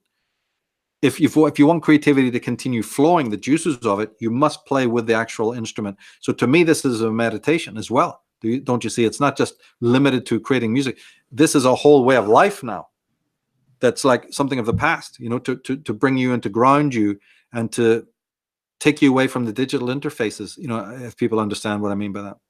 Yeah, and that's probably why it's not why, but when I started doing that whole audio engineering stuff, and That was after I already started to play an instrument. So, but just because of the lack of financial means or the space, I found digital ways of recording. I've got, like I showed you before, the thing that the studio is like a one little thing, but it allows me digitally though to kind of replace the whole mixing board that you see in these studios, which is, for some people it looks and sounds like it's a step back, but for me I've been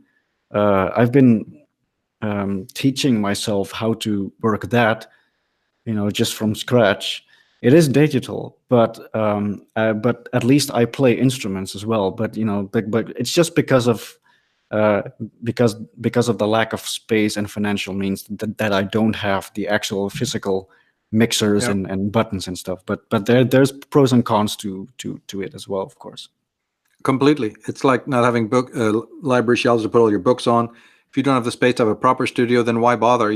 Doing it from a laptop or a computer makes so easy, and it's a shortcut, and it's absolutely essential.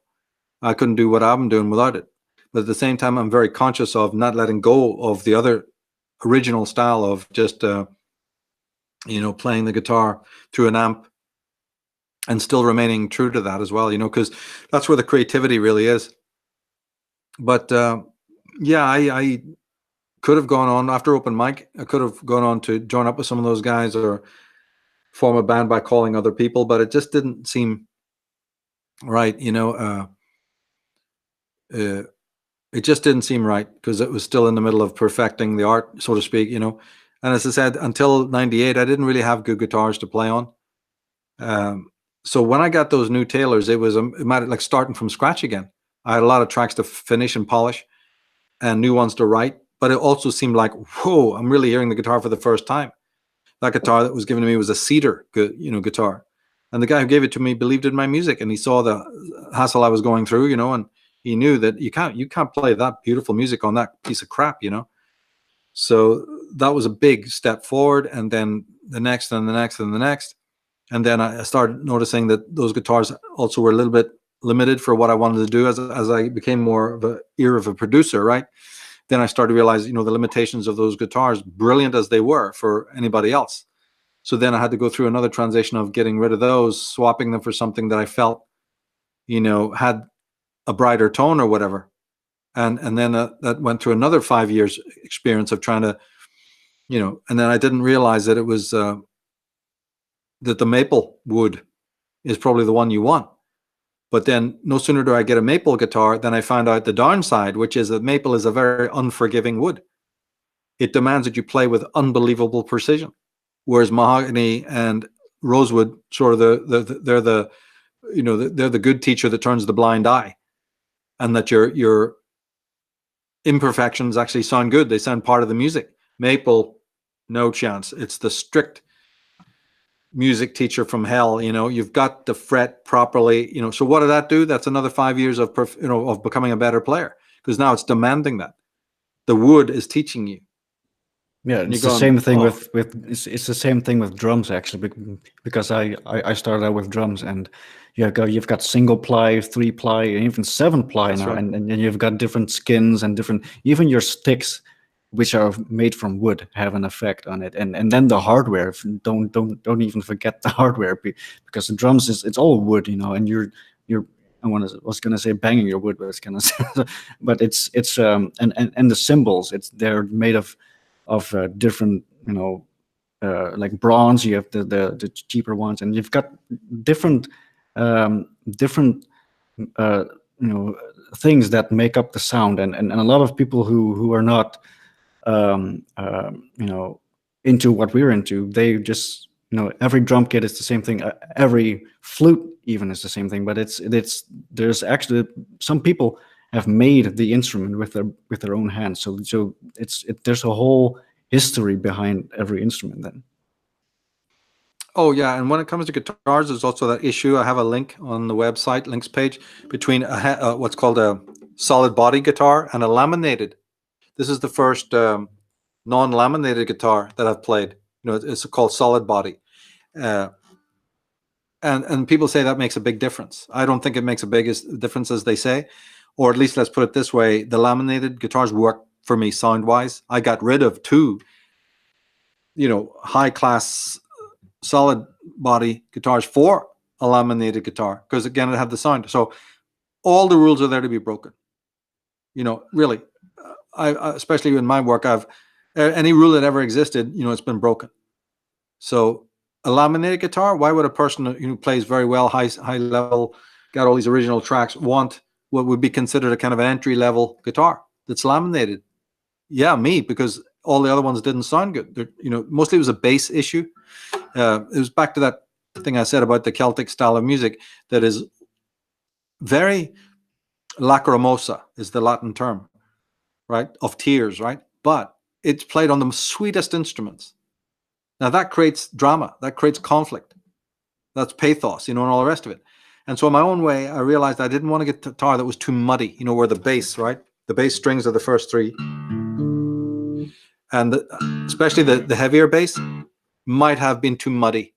Great for a singer or whatever, but for me, it didn't. It was the opposite effect of what I wanted.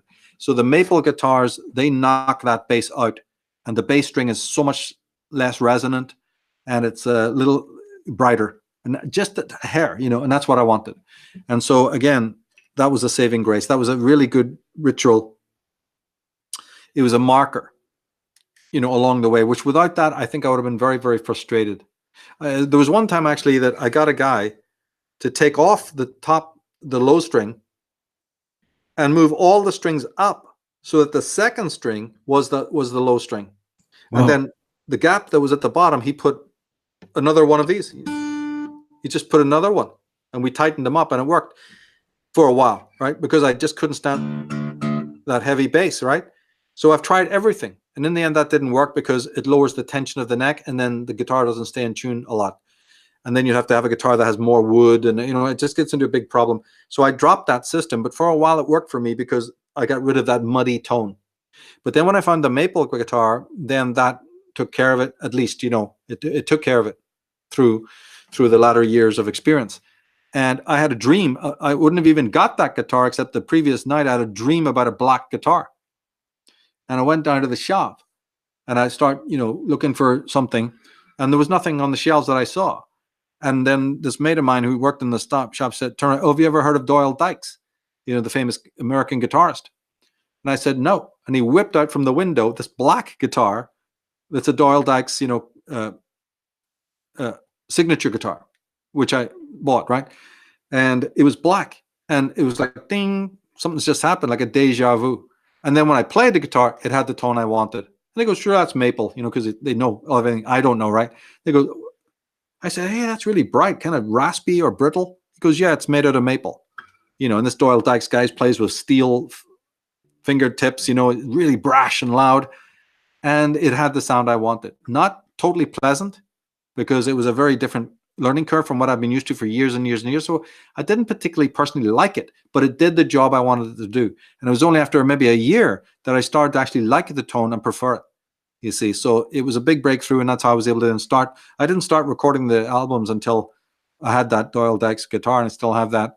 And then I got two others like it, because when you're playing 10 kinds of open tuning, another problem arises, which is that if you keep detuning the guitar, even a really good handmade guitar, it's not good. You want to keep it in the same tuning, for the purposes of the neck and other things. And if you're going to change it, then change it to tunings that are very similar to the one you're using, and keep that routine.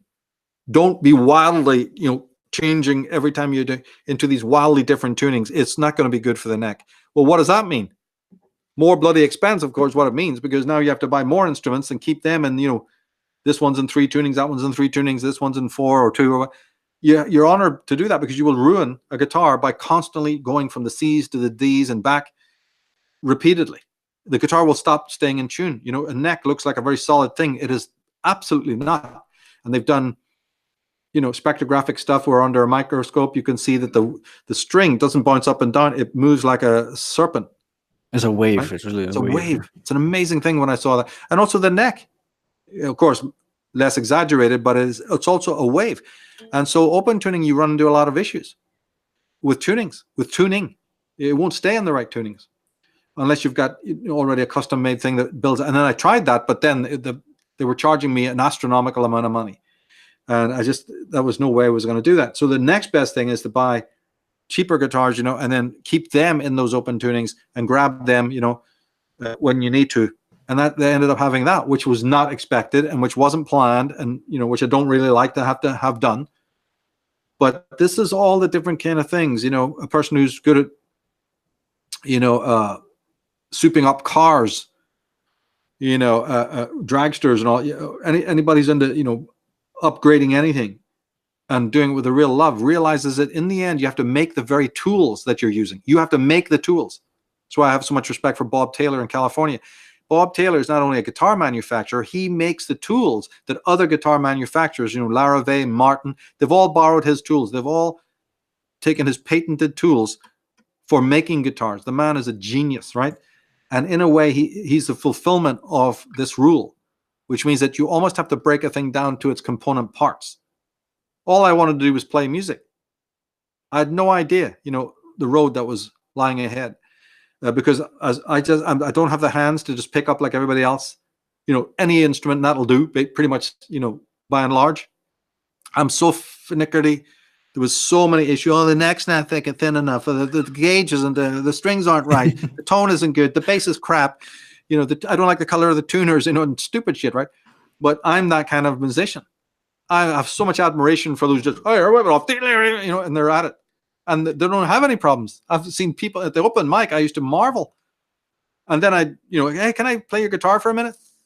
And I play 13 gauge strings on it, and like sounded like plywood. But on their hands, it sounds great. So it was like a learning curve for me, realizing that, look, if you want to get to where your sound, this is going to be a mighty artisan. This is the scenic route to hell. But that's a good one. But the end result is, forged in steel, getting your sound. And it's not, if it pleases others, that's good too. But it's a sound that I'm the one playing it morning, noon, and night. So it has to sound good to me. You know what I mean? And first it was silken steel strings. You couldn't play those live to people. They're so slight and faint. People go, can you turn it up? We can't hear anything at the back here. So then you go, oh, that's not going to work. And every aspect of it.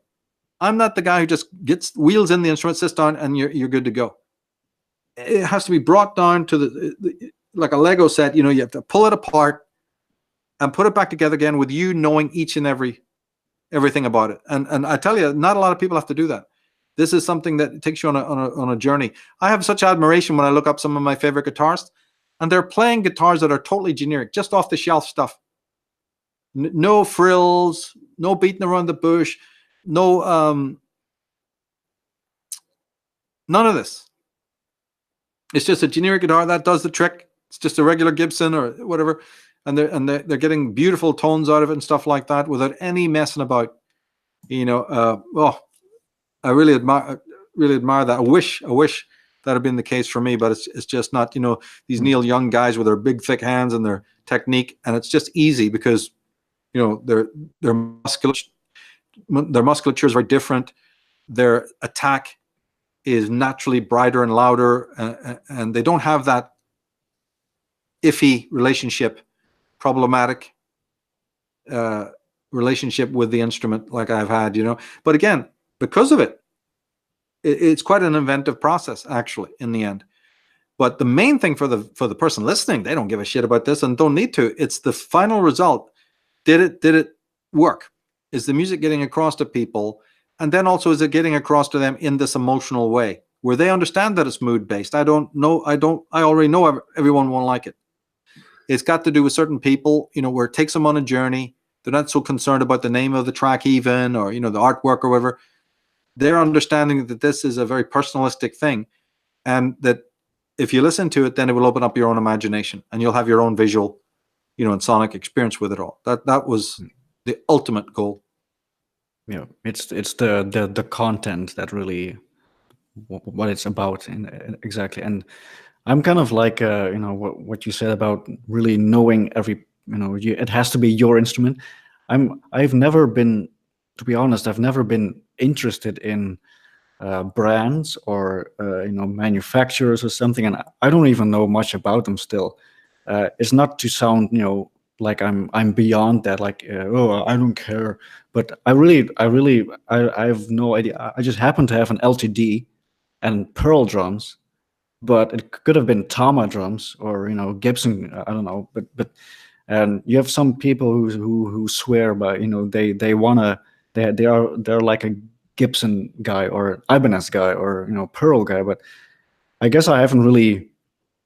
It's like it made me feel sometimes like I'm kind of, am I even real, really into it? Am I really authentic? Because I don't even know this model and this brand, and some people ask me, so what do you play, what kind of brand, and I really have to think, oh yeah, I've got two LTDs, and oh well, what's the hardware on those, and I don't know. So I mean, it's not that I don't care, it's it's I guess I'm not like you, for example, like you have to really pick apart the thing to make it yours. So But I've had to. I wasn't like that either. I'm the least nerdy person. In fact, I despise most people like that in a way, because I don't see enough creativity out of them. I'm very right-brained and very creative. That's been my focus. It's been my vocation. And it's only been as a derivative, secondary, necessity. And I had this problem from way back, going to those music shops where nobody helps you and they just want you out of there. It started there. It started where you have all the curiosity and nothing ever happens. And we had this even with other people. I'm also the kind of person who, with a modicum, tiniest hair of encouragement, I really believe in encouraging children, because I went through this myself. I believe that the slightest bit of encouragement does all the world for you. And so the few people that did encourage, that music is, a lot of it is because of that. Because I'm a very sensitive person in that sense, that if it didn't get that encouragement, it might not have continued, or at least not continued in the same way. And so all the stuff that I've learned has been vocational. But then a weird thing happens is that even in your vocation, you think you're setting off to do something in a creative way, but in the end, you're going to have to know about how to mix colors. You're going to have to know about brushes. You're going to have to know about how to clean those fucking brushes. You're going to have to know about light, and that window is not cutting it. You might have to change your whole studio. Oh, thanks a lot, right? You're going to have to know about all sorts of other things that you never guessed were part of the process. The canvas needs to be covered, with the white first. The white might need to be wetted, and all sorts of other crazy ass shit in order to get to the goal. So it's very Hegelian. It's a very unfolding process in which the thing that you're doing throws up an imperfection in your face, like it did for me. I can list them. It's like I can make a chart of it. And these are searing problems that stop you. When I was up open mic, what are you actually doing when you're sitting there? You're sitting there tied up in knots. Well, every Joe Schmo's getting up there and thrashing out those Joni, arbitrating tracks or whatever, and beaming from ear to ear. Everything's a breeze. It's just fun. And you wish you were like them, that they could get away with that, but you're not. There's always something in my life that was always to negotiate, to change, to fix, and to micromanage. And it's not the way I ever wanted things to be, you see, but that's the way it's come out. So in many ways, what I did also then was I said, right, the tracks that I play, some of them, the shorter pieces, for instance, are very simple. But it's like complex simplicity, if you get the meaning, right? There's a lot in it. It's like minimalism, right? It's very much minimalistic art in just a very small phrase, very very quiet piece or short piece. There's an eternity in it, so it hones your task to learn how less is more, and that's I talked about the ascending descending scales as one feature. Simplicity would be another in a way. There are some tracks that seem much more complex, but again, underlying theme is simplicity. Try to communicate what you're trying to communicate in the simplest possible way, and only get complicated or get more intricate if it's necessary. Never for show, never for, look what I can do technique wise, only because it expresses, a particular thing. And that's why in that track, and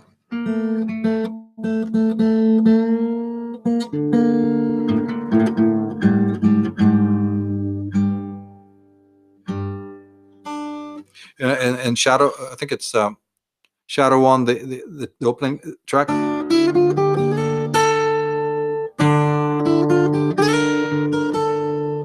It starts very simple and then goes, in the latter part becomes all flamenco-like and complex, right? But it starts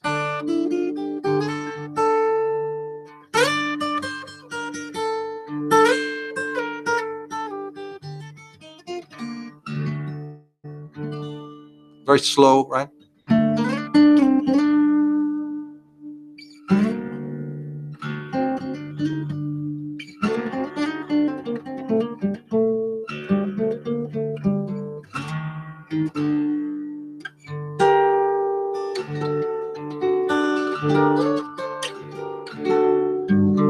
Sort of classical, like.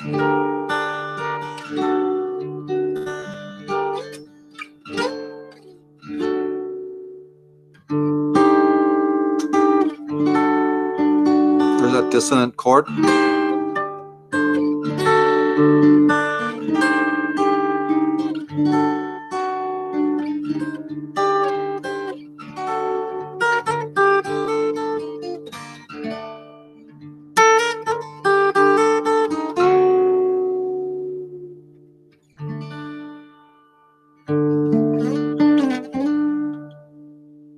So it goes on like that for a while, repeats, and then blasts into this fucking faster piece, right? So again, even in the faster piece, this is a perfect example of how something else is going on, something else, it's a very right brain, left brain experience, and it's not for show, it's saying something in there. There's volumes and volumes of life experience and thought and mood goes into all of that.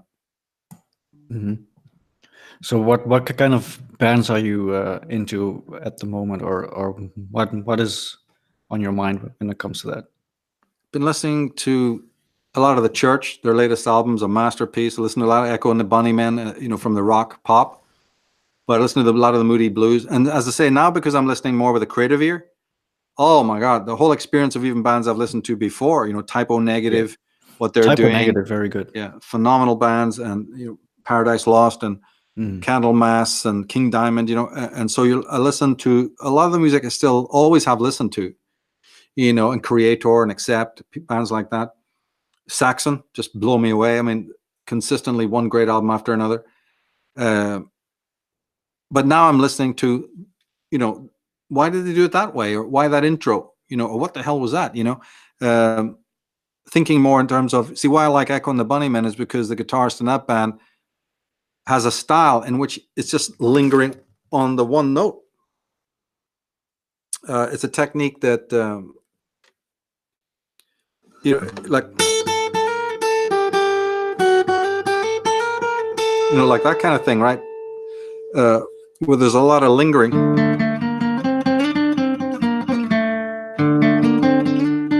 Instead of doing chords, of course he does that, right? But there's a lot of this weird hanging on just the one string to make music.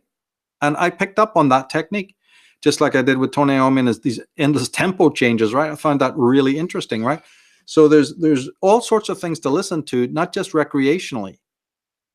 So, and I do listen to that, all sorts of different kinds of music that way, but also listen to it now. It would be also in a very sort of instructive way, and that's been a big help, through the years to do that. It's when the learning curve really comes in, and the people have a signature type of sound. Some of my favorite guitarists, and I again always focus on the simplicity aspect, not so much the complexity.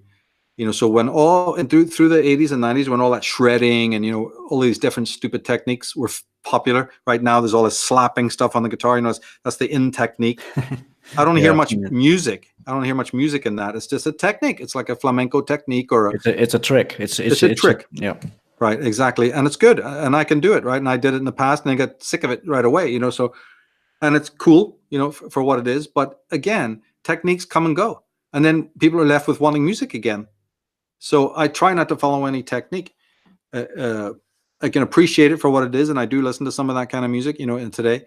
But the bands that are the highest in mixing, the bands who've got it nailed, right? When it comes to the ensemble idea or the production aspect, which is the church, what they're doing in the background, when you have to put the headphones on even to hear it, or what Echo and the Bunnymen are doing, or with their lyrics, right? To me, that's endlessly fascinating. And then it means that you can listen to the same tracks over and over again because there's so much happening. And here's the beauty. It sounds like nothing's happening. It's minimalistic. That to me is the essence of everything. Less is more. How do you do that? And some people have done it. So I try to learn as much as I can from them. Yeah, it's the details that really. I mean, back in the I believe 70s or something, if they wanted to make something sound as if it's going around, they would actually, toss the microphone, in the air, just making it swing so that everything it picks up goes around. So that's the, and now it's. I mean, you can do it now still, but those things it just tells you that a lot of thought has gone into it, which is good to hear that it's still here in some bands, of course. Oh yeah, and it is. The band, the Delays are good, and Kasabian. There are more recent bands that are also top notch. I listen to a lot of bands like that. Sinner God, the metal band. There's Absolva. There's a lot of new bands coming out. Some of them are mostly junk. Very derivative, and but there's also good stuff out there with good lyrics, meaningful lyrics. So I always stay open to what's happening and fresh influences. And then if it's largely some of the best stuff that's ever been done, right, in music has already been done in the past on all levels. So a lot of what you're going to hear as you moved on, through the 90s and 2000s is derivative. But the thing is, that doesn't stop it being bad, right? Like say some director, right, like Woody Allen makes a black and white film, right? Francis Ford Coppola did it partly as an homage, but he also did it in many ways better than they did. So just because it's derivative doesn't mean it's bad. So everything's a very, very fine line, But when you're turning the great classics of Shakespeare and you're just utterly multiculturalizing it and making it a mockery, and that's not good. And that's what our world is filled with now, is just how do you tear down the morale of Western culture? How do you throw mud and sludge on everything that was established, and do it to a millennial generation who's as thick,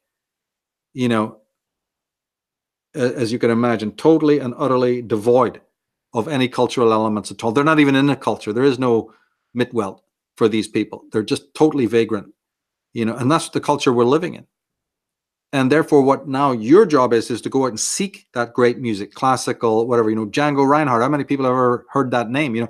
They haven't even heard about people much later than that who were actually contemporary and popular, And so I say there's a lot of bands out there to rediscover. For Americans, it could be, John Fogerty, for instance, just throwing out a name there. For a Brit, it could be, Tears for Fears, or, a band like that. Go revisit them. You thought of them in one way, one time, and maybe now if you listen to them, it would be totally different.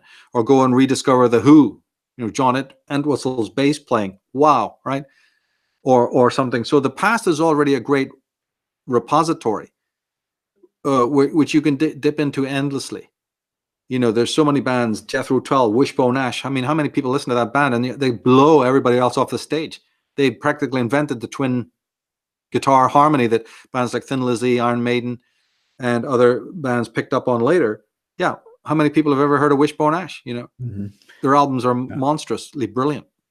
And I'm actually in a like a small band with my father and a friend of his, and we play songs from before the time that I was even born. Like the '60s, and I used to be like, oh, that's such a just lame. It's all lame, and then all these chords, But then I was and then that band I do drums I play drums, and there's a song "Substitute" by the Who. You know, That's right. It's a classic. so yeah, but as I'm doing it on drums, like this is actually pretty, it's actually it's a good song. It's It's not as intricate. it's not it's intricate, and it's especially for that time. And I think, yeah, I've been going back to the past with certain bands, and just and letting go of all my thoughts about it. My ideas that it's lame or it's old fashioned or simple. A lot of those bands are not simple at all. They're very intricate. Agreed. Agreed. Yeah, that's really true. And that's why you can dip back into it time and time again. Some bands are more expressive of that. They really are complex, and others are simpler, but yet you learn a great deal about the dynamics, say, between the bass and the drums, for instance, which is a key aspect, And so one has to sort of listen to that in a way that was never heard before. So yeah, it's a mix. I listen to a lot of contemporary music, and then there's also the older stuff, And to me, I don't even think of it as old or young. It's completely. I mean, there are some bands that have such a sound for me that it speaks of a specific place, and there's no getting away from that. Maybe the Moody Blues would be like that for me. The Chameleons would be like that for me, where I'm thinking in terms of streets, and a kind of light and a kind of feel of London at a particular era, which can never be captured again. There's certain bands that really do that for you. And so they're a bit different. They're a bit different. They may not even be doing that consciously, but they really sound of a particular time and space that can never be taken away. And those are the songs I think that people prefer when they hear them again. They go, oh, that's one of my favorites, because it takes me back to this time, which is so meaningful to you. That's key as well. And I've always then thought that the tracks I will compose, will have that aspect as well. Nature is always on my mind, of course, when I'm doing it. But there's also, I'm aware that when people listen to it, and I've got feedback from people who say that, wow, that reminds me of my childhood, and it was a very stunning experience to hear that track or whatever, and so this is the power of music, because it speaks to you without words. It gives and gives and gives. And it's something that even if you're just on the receiving end, you may never create music yourself, but that's the whole crazy thing about it. You can just be on the receiving end and be satisfied with that. But we've got to have a culture that gives more time to good music. Right now, it's been, strong-armed into listening to absolute crap. And Yeah. it is really frightful crap. I'm in some places, one time, I think even recently, and I was almost like, unbelievable, the shit that they were playing. I almost looked at the people and said, is this a fucking joke, what I'm hearing here over the speakers? But they're so brain dead, I know. Yeah, I know. and they love it. And especially when I was in the US, I mean, this whole pop culture is everywhere now. It's even here in Holland, of course. But like you said, art itself, art is so forceful that it can be used against you.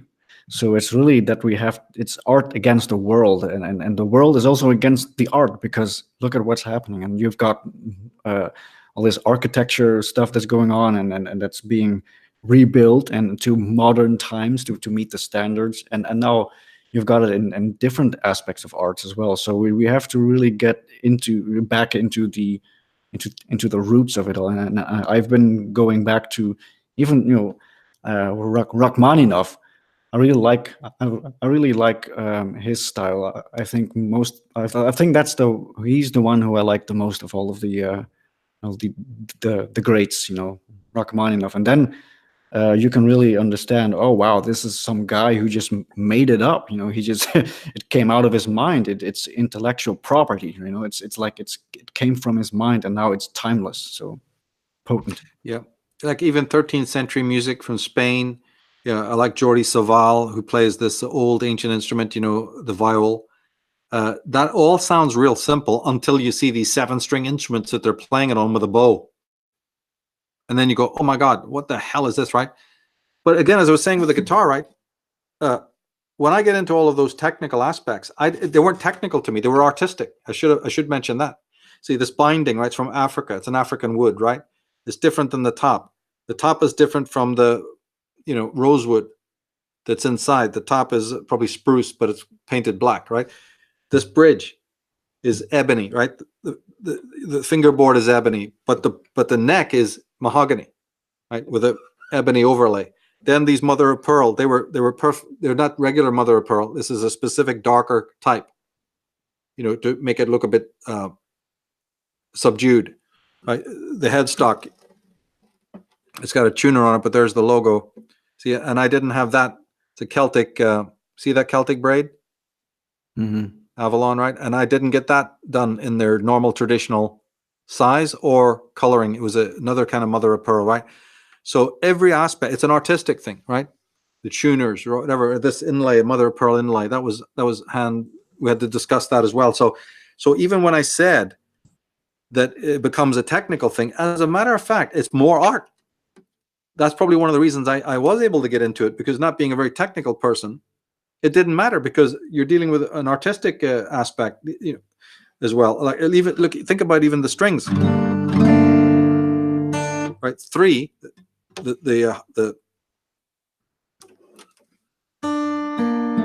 those strings there, the thinner ones, they're like the feminine, and then you get 3 masculine.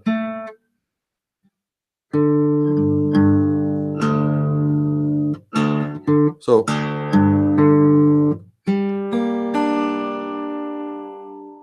it's 2 voices, even when you're not fretting the damn thing. And so what actually turns out then is that a chord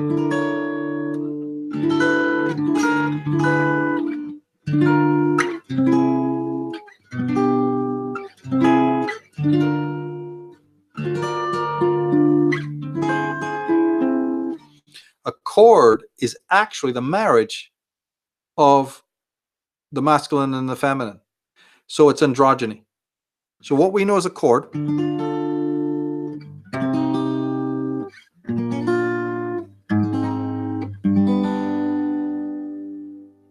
is like a hexagram, right? Like the 2 intertwining triangles, but a million different versions of it.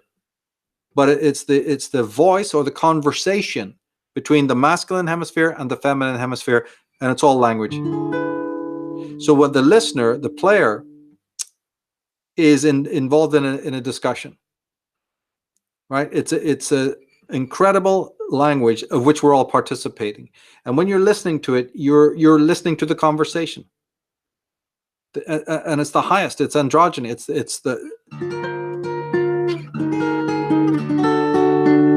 the hemispheres, in a kind of a commune. And we know it. See, at the very back of our being is the memory of being able to decode it. What we've been saying in this discussion is that the modern music is the furthest, grossest, orc level grunt. Right? It's the most inarticulate grunting that everybody thinks, yeah, this really cool, man.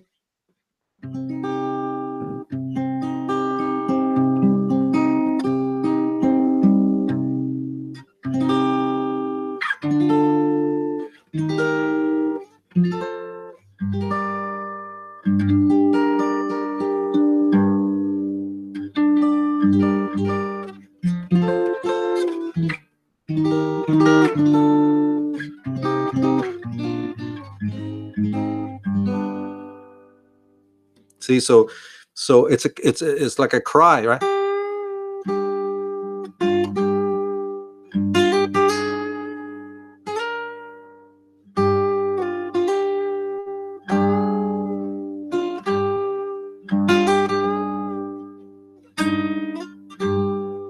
And how can it be without human voice? A cry should be something that the human voice does. A steel string, who would ever imagine? So it's what you're bringing out of your imagination, right? And this facilitates it, but it has the music of the spheres in it. The 5th, 7th, and 12th is where the harmonics are, right? Yep. You see, as I say, the masculine and the feminine. It's a hexagram in sound. It's a sonically, mystical experience, and therefore the debauchers of it They know exactly what they're doing in many ways because they have that high insight, but they've chosen to invert it. I've always said in my work, other work, that anything that can take the soul up can also bring it down, and people don't understand that. What I meant by that is that the techniques by which one raises their consciousness or purifies themselves, The tools, the same tool can be used to do the opposite. You still think you may be getting something out of it. People listening to disco in the 70s were having a good time. People listening to the shash that you have today are believing that they're getting their frustrations out or whatever. There's always going to be a rationale for it. It makes me feel good, right? So there you are, right? They're not taking out a barometer or a measuring device to wonder whether it's good for them or not in that sense, or whether it has these other qualities. Only very few people in the world have. And even less people have the realization that music or something magical affects you on all levels: physical, spiritual, emotional, and intuitive, and creatively, and all of that. And very few things other than music do that. They can affect you on all those levels. And so when you're trying to work with the instrument is far more the teacher than you are. But where that goes wrong is when you get some nerdy type of person or left brain type of person who this is just dead. This is just a dead thing that their ego is now in charge of. And they're going to, become a shredder, or they're going to just try to impress everybody. And I find that so boring. I'm out of there already. You know what I mean? yeah. That doesn't mean that everybody who's got a superb technique is like that. Believe me, that's not true. Some of the greatest players are also very egoless people as well. But you know the type I'm talking about, right? Where everything around them is merely to vehicleize, their own sort of ego in a very mundane and idiotic way. We all know people like that.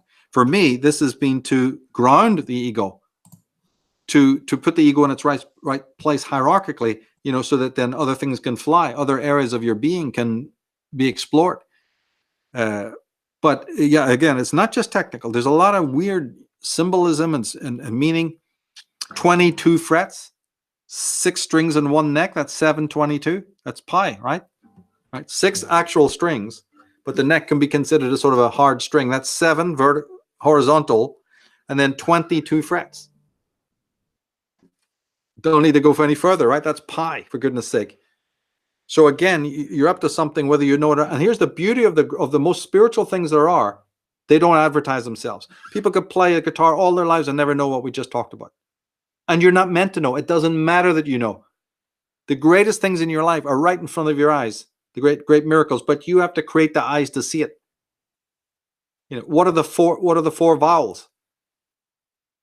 Does anybody realize what that's all about? Why they're there and what they mean? No. But they've used them a million times. That's the difference between seeing and observing. You run up the stairs of your house. How many stairs are there? Well, I don't know. So there's a difference between just seeing and observing. There's a difference between being and just human, or living and existing and being. There's a difference between awareness and consciousness. So yeah, I mean, there's no question that an instrument will help you explore not only your physicality, but your emotionality. And for me, part of that whole learning curve has been very physical. I've said that sort of obliquely in other programs about, shadow work and the nature of the body, right? How that's involved in it. But see, for me, the guitar playing was always demanding far more awareness of body than just fingers moving on the fretboard. For instance, to give you an example, this thumb is so central to guitar playing. For me anyway. For other people who've got much better skill, it might not be the big thing. But see, this was like the sergeant major, that when you're sloppy here, this thumb then becomes the fixed point. And so you have to be conscious of it, right? So not conscious in an exaggerated way, but you have to be sort of feeling that thumb. You've got to be with it. It's not just a dead thing, at the back of the fretboard. It's actually something like a magnet on two sides of the table. And you have to be kind of, when you lock into having the thumb, it helps you then. And it helps you fret better. And, like I said, the wood maple became a teacher. And then the thumb became the sergeant major that said, "What's all fucking this shit?" So it anchored you. Then where's my feet? Where's my spine? What is this? And I'm just looking, oh, for fuck's sake. So you correct yourself, right? You correct your position. Then I went to the eyes. Suddenly the eyes later became a thing about, am I even looking at what I'm doing? No, I'm not. Why am I not? Start fucking being here now. Start being here. And are your feet on the ground? Time and time again, they're not. For 30 seconds they are, and then it's back to some, wrong positioning. And so what you do is you start to correct, not in a draconian way, by this classic Western approach of just rote. But you do it because now something else is teaching you, something much higher than your average class teacher at the front, bashing his cane, is teaching, this is the way to do it. You're learning, but you're learning from the right teacher. And because you're seeing immediate results. Right. So it becomes a discipline thing then now you're into a whole discipline, but it's like martial arts discipline. It's the discipline of you being the teacher and the master at the same time, the teacher and the pupil at the same time. How many people know that? How many people know that? So there's certain practices on this planet, and music is one of them, that really is the true disciplining. And so children need to be taught that. Every children should have an instrument. They should obviously have the one they like to play. They should never be forced to play something, they absolutely hate. But they should have some sort of musical instrument or musical interest, because it will teach a lot of other things. It's a whole gymnastics, that one would never ever, and again, I only speak for myself. I was in such a mess, so I had to really correct step by step, every muscle, every, it was really an interesting process.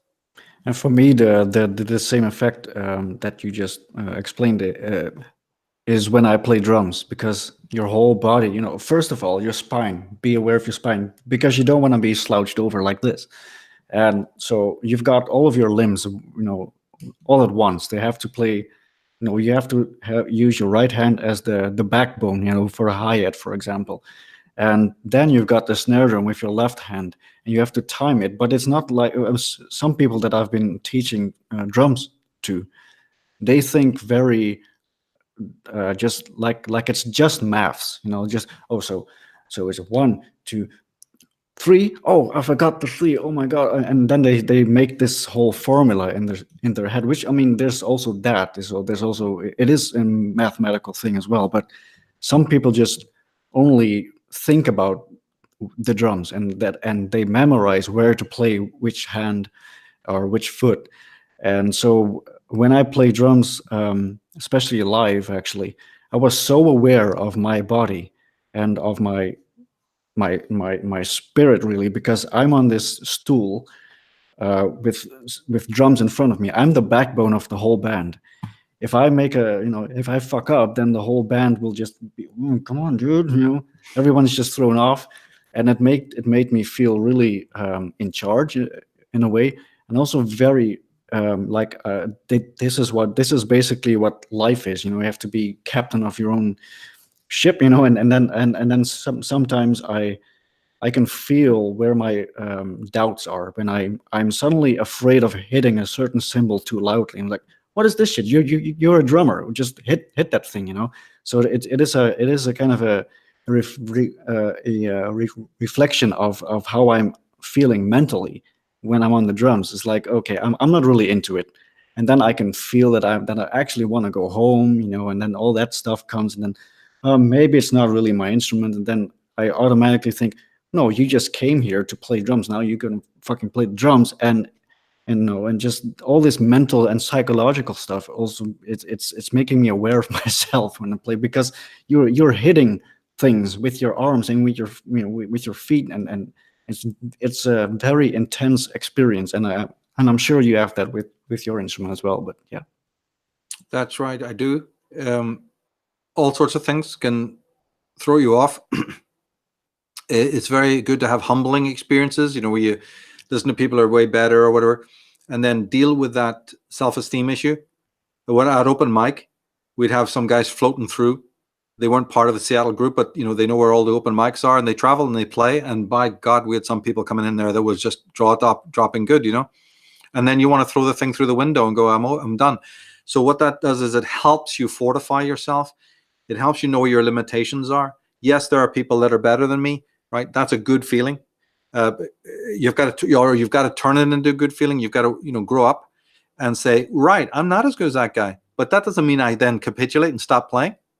Whoever told me that? Good point. Even if you'll never be like it. Hey, all my mentors, I'll never be like them, and never could even if I lived for 200 years, I couldn't play as good as the heroes I have. That's a fact. It's just not possible for a multiplicity of reasons. And that's not a statement of, oh, I'm not very good. I'm telling you from a fact. But that doesn't stop me going on. So the psychological thing is, are you doing this to compete with others? Or are you doing it because it's an absolute necessity? Like I said, it's an extension of your psyche. You have to do it for all the health and hygiene reasons, And so that's why I've always carried on. Also, I think it's a very important challenge to be humbled at given points, and to be, set a boundary where this and no further, or this, I'm here. But then where you set that boundary, be the best you can be within that. You can still strive for excellence. Right? So I don't take it bad that somebody else is a better guitar. My God, the world is filled with better guitars. That never crossed my mind. And even when it did, it was a pleasantry. It was something that said, fantastic, look what I've got to look up to now. I can always enjoy such and such a person, always knowing that you can learn from them.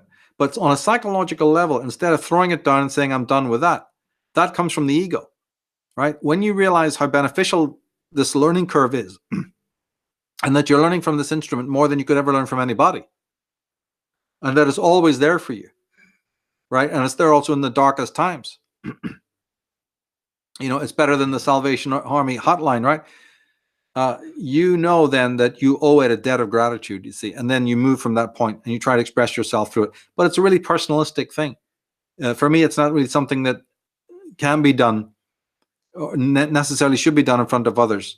Being naturally introverted, I went and played outside as a compensation to balance the fact out that I am too introverted, right? So I set myself a challenge then. As I said, it happened accidentally. I had no idea that back in 2000, it was when I started, that I'd walk into this place just to get a cup of coffee, and there's 50 people sitting there practicing. None of them were that great. It was just to get together and have fun. And for the first time in my life, I was in a mood where I could do that. Never would have happened before. But I was at a particular year where, that opportunity came and I was ready to move forward. And then a learning curve took place that might never have happened. And then you see people who are way worse than you. And then you see people who are, much, much better. And so finding this place it's really healthy. It's a really, really good thing. Because in a creative, heroic kind of person, it's going to want you to, it will mean that now you have to strive to be better. And that will mean opening your senses, opening your ears. What are they doing better? Go up and question it. Go up and find out, right? Go up and spend the money, to get a better instrument, to get some more CDs, to change the strings, to improve upon something. Like I said, there's so much work goes into an instrument. And although I was first resistant to knowing anything about that, in the end, you kick yourself. You go, what? Why have you got this resistance? This is interesting. I'm not into the big math of it. I don't even know half the tunings, what they are technically, that I play. So I'm never going to be on a nerd level, right? But at the same time, it was okay to learn quite a lot of it, because the woods are a living thing, and they all have their different voices and expressions and all of the rest of it. And each maker has their own particular history and skill. And so none of that's bad to learn. People waste their time learning a lot of rubbish that has no validity, at all. So you're never going to waste the time that you spend working with a musical instrument. And just because you happen to find out something's better, what does that word better even mean? Something that's on the American Icon, American Idol, that's better? That's what the world thinks is better? Exactly, yeah. Mm-hmm. And if Green Day can do it, you can definitely do it. No.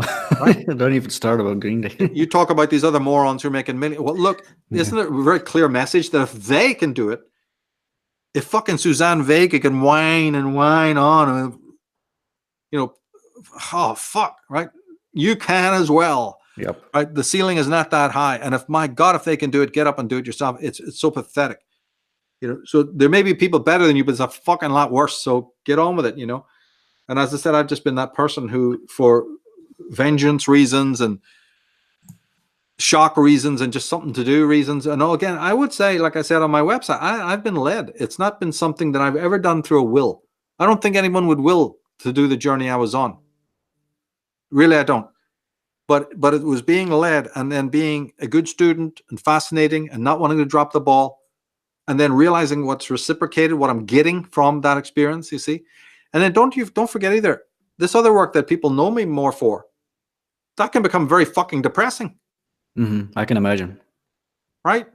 Actually, it really doesn't become to me, but I'm speaking sort of a little bit hypothetically, but at the same time, there's a lot of truth to it. It can become a bore. It can become something like, holy shit, we're in the fucking matrix, mate.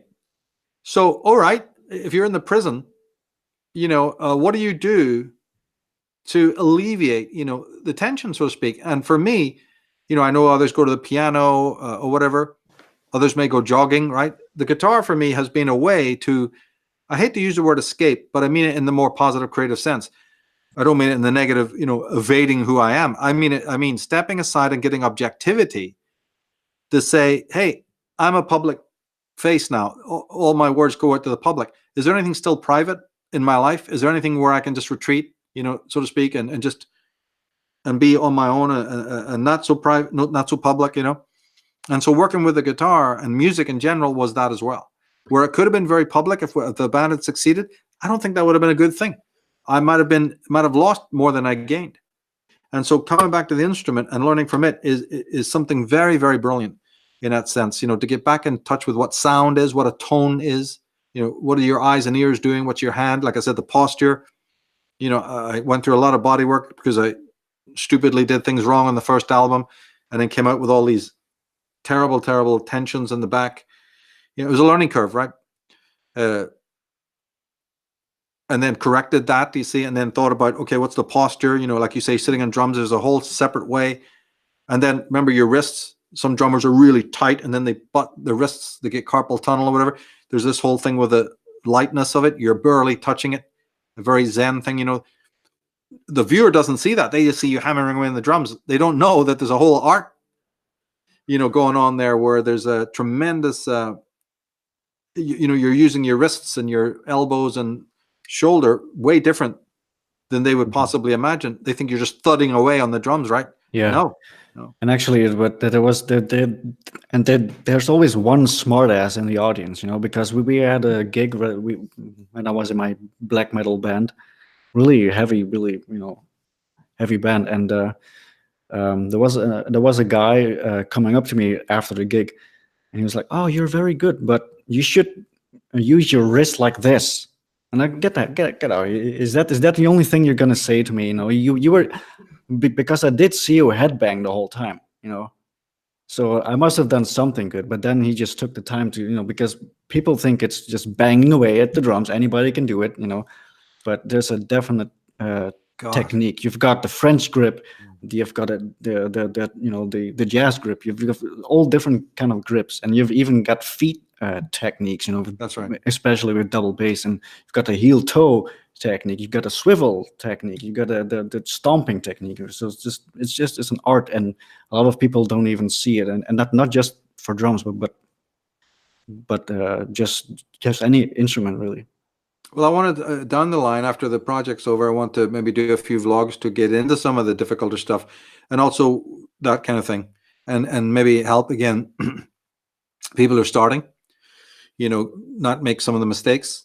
Because remember, the one reason why I would really do vlogs is because there is a downside to all of this, and that is when you walk in to buy a friend an instrument or yourself, you will be ripped off. Yes. I've seen it time and time again, and I don't like it. And there's really not that many things you need to learn to stop that happening. So, you know, I've had some friends wanted to buy a guitar, and immediately I said, "Let me see your hands." You know, and then the next question I'd say, "All right, what kind of style of music do you like? Are you after classical? You know, are you after because you got to know that?" And I said, "Look, just phone me up and take me down. when you go to the shop because they'll rip you off. So I'm very conscious of that. It can be an expensive thing, and you don't want to waste the money, and you don't want to be ripped off. So I always want to help people do that. I've done that in the past many times, and so I might do some vlogs. Remember, everything that's happened up to now, there's been no advertising. I wanted to wait on all of that. I've just been letting our friends hear it, and people that are on Facebook and everything. There's been no overt campaign of advertising yet. That's all to come. Moving forward on that, offering the WAV files for sale, maybe even CDs, and moving through the whole marketing thing. Right now, I just wanted to enjoy the curve of finishing the projects, letting people have a very natural reaction to it, and that's been really wonderful. And again, thanks to you for making this possible as well, to be the first time, we've ever really gone into it. So as of now, Shadow Wand, the 5th one is up. The 6th one will be up pretty shortly. Yeah, awesome. I think we should kind of wrap it up by now because it's getting late here. Oh, so it's almost midnight here. So where do people find your album for download or buying? Or just type my name right into iTunes or whatever. But if you want to go to the site, well, there's some more facts and things. mtsarmusic.com. Just go to mtsar.com. There's the link on the first page. But Mtsar Music or Michael Tsarian Music.com, and then that'll send you to all the links, because I'm presently on Amazon and on iTunes. Presently not on Google because I'm not happy with them. And again, anybody who wants the WAV file or the FLAC file, just contact me and I'll be happy to send them that as well, if they want a little bit better quality. But I'm very happy with the way the quality is on those platforms. It does sound very good. Yeah, it just sounds good, And as I say, when all 6 are done, we'll probably move into much more forceful marketing of the whole, set, the box set. But that'll be towards the, latter part of the year. Right now, I'm just basking in the creative process and the feeling of release, getting it out and hearing responses. So people should subscribe to my channel. If they go to Michael Tsarian Music YouTube channel, I'd be really happy to have your subscriptions and build that out so you can stay in tune with what we're doing. Really enthusiastic about that. Already got lots of subscribers and it's looking great. There's more every day. It's really, really fun to see that. Very good. Yeah.